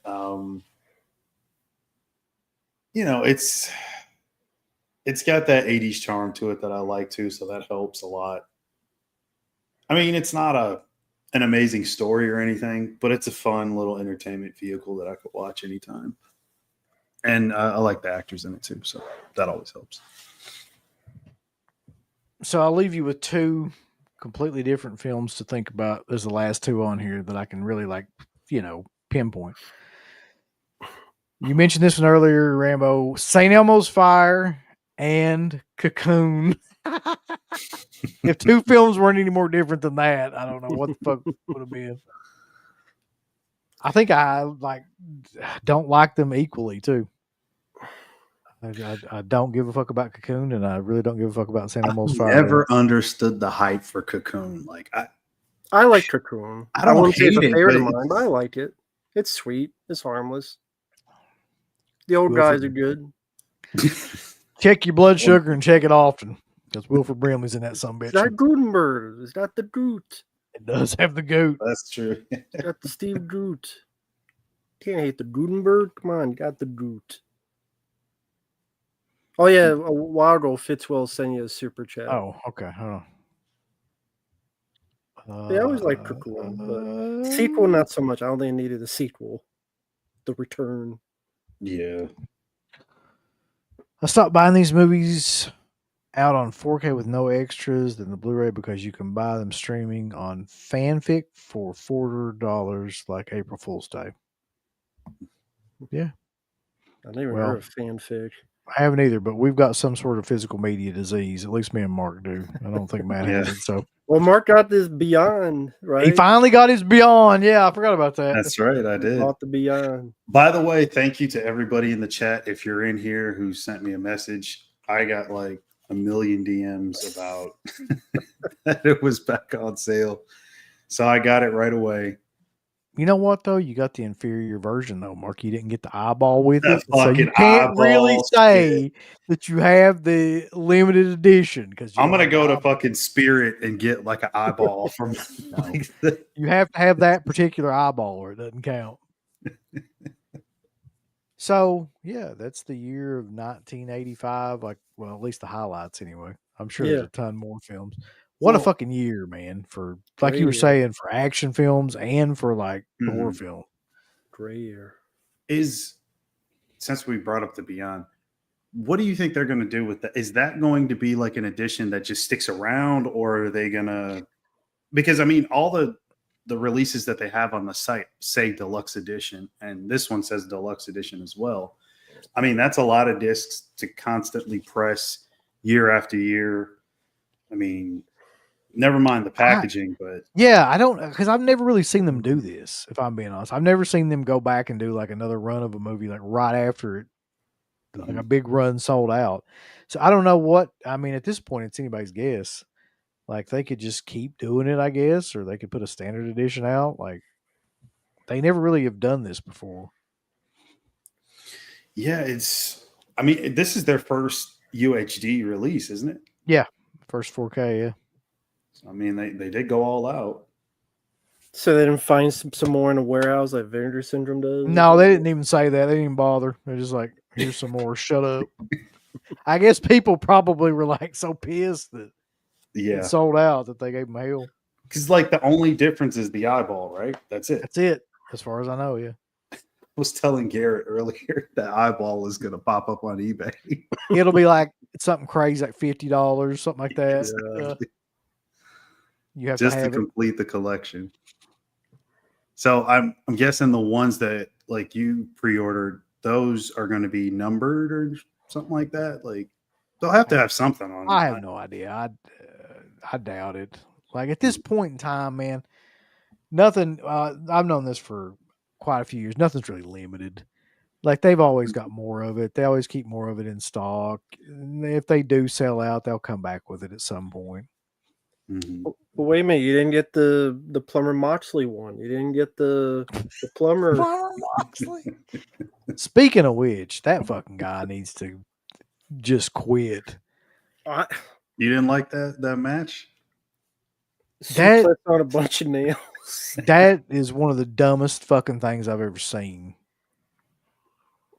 It's they got to push the envelope, man. They're evolving wrestling right before our eyes. Or is that what that is? Is that evolving in wrestling? his mind, yeah. Yeah. Oh God.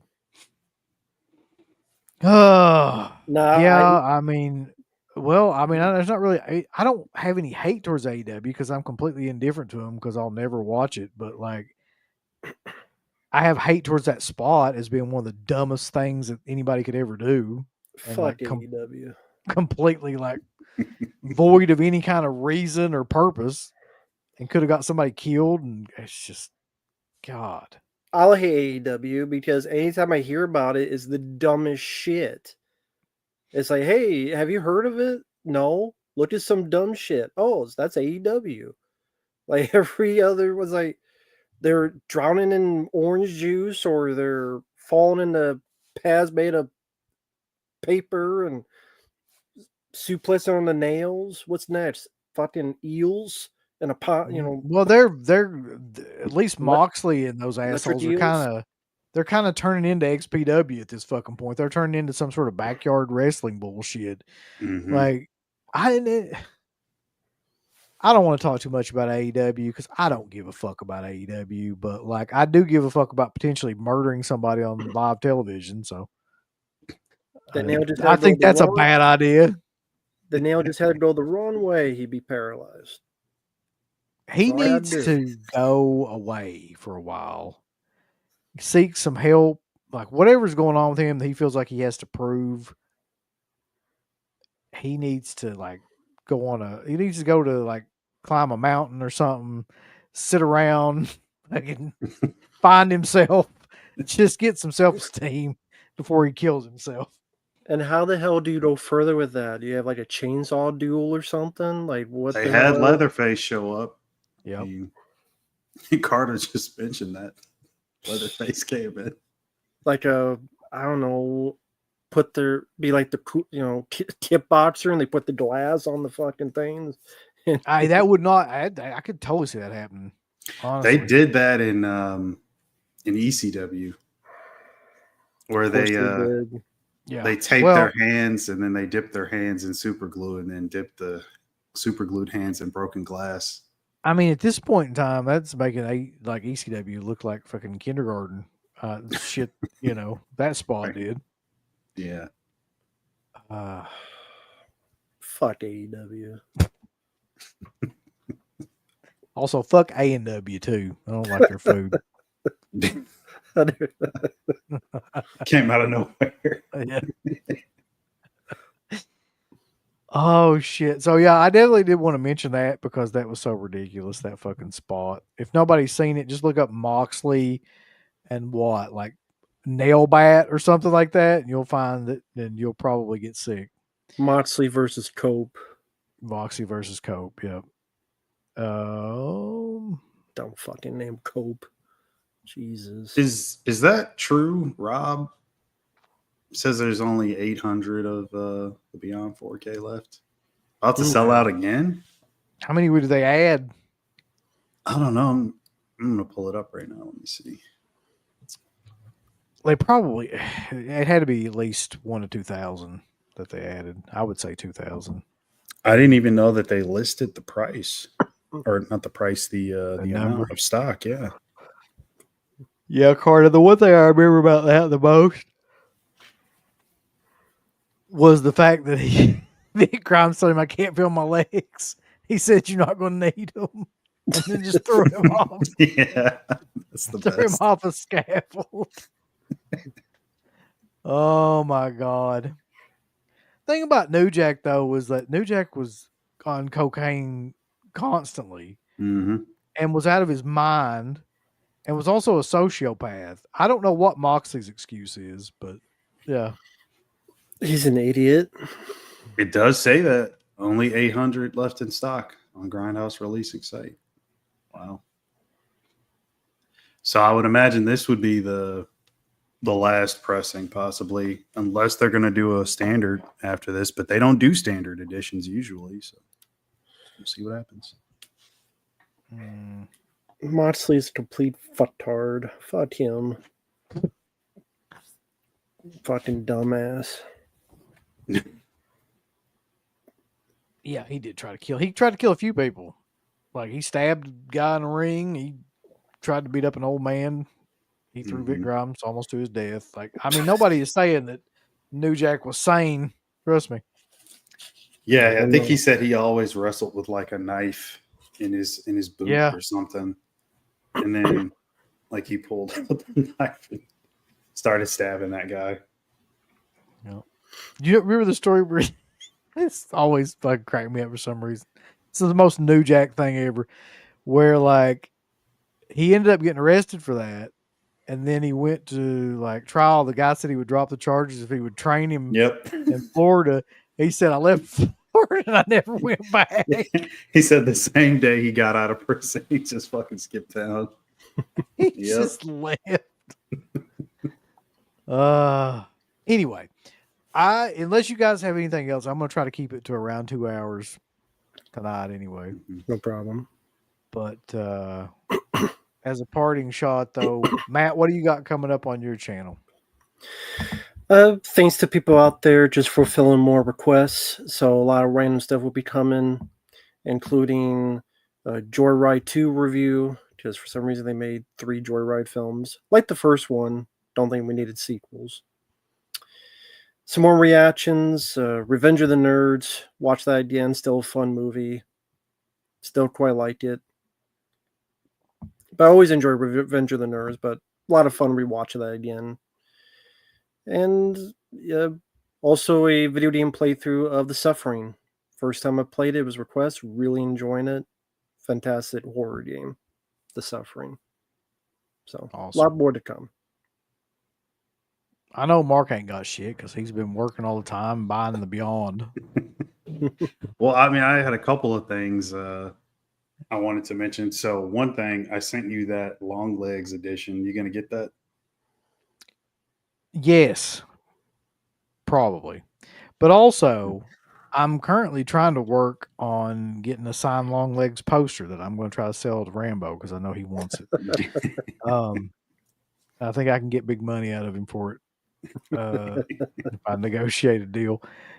But yeah, I mean, dude, there's very few movies that I actually really, really like anymore when I go to the theater, and that was one of them. So yeah, I'll try to get any kind of thing on that I can. Okay.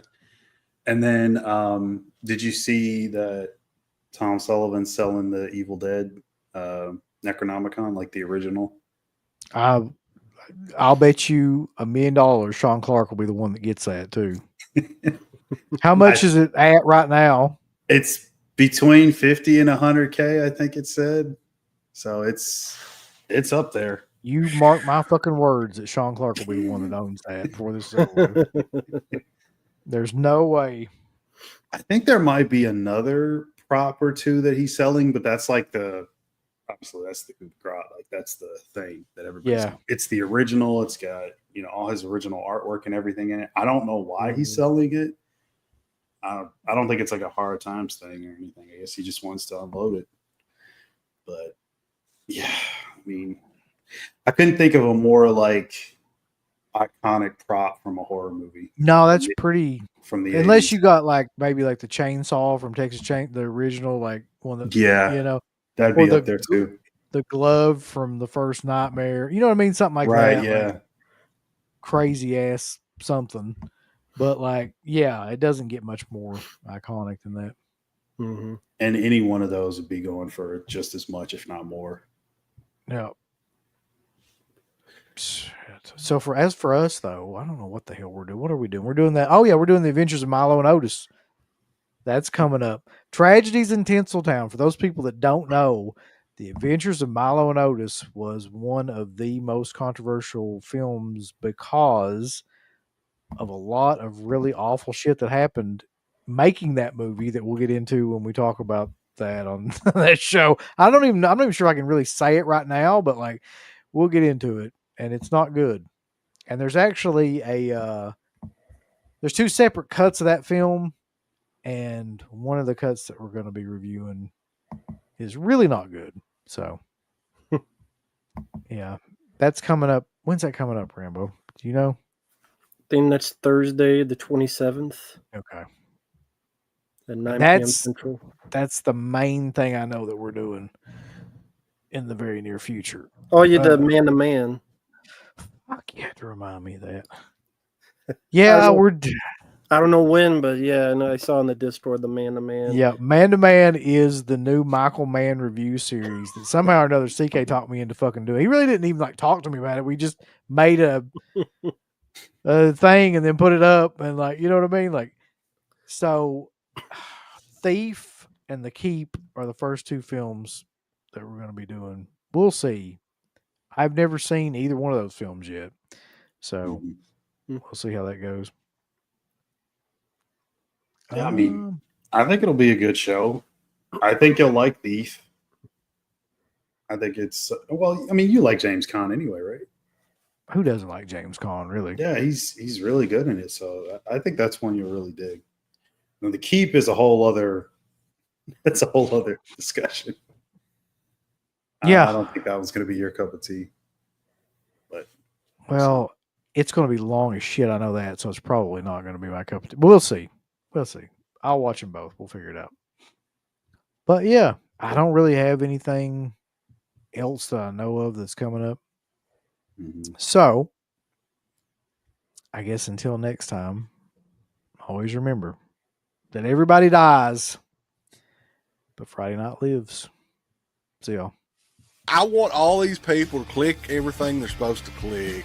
You haven't been liking them, you haven't been subscribing to them, you haven't clicked the bell or notification or anything like that. Folks, why don't you click the like button? You hate us? Do you not want to see us succeed? Why don't you click the heart button? Is this something that you have against our particular show? Why don't you subscribe? You should click on one of them buttons right now if you want us to continue to bring greatness into your life. There's all kinds of wonderful shirts over at shop.deadpit.com. Simply the best horror shirts.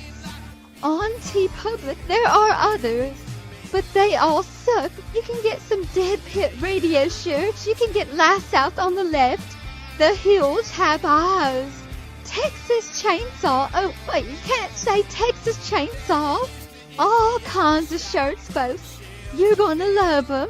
Shop.deadpit.com.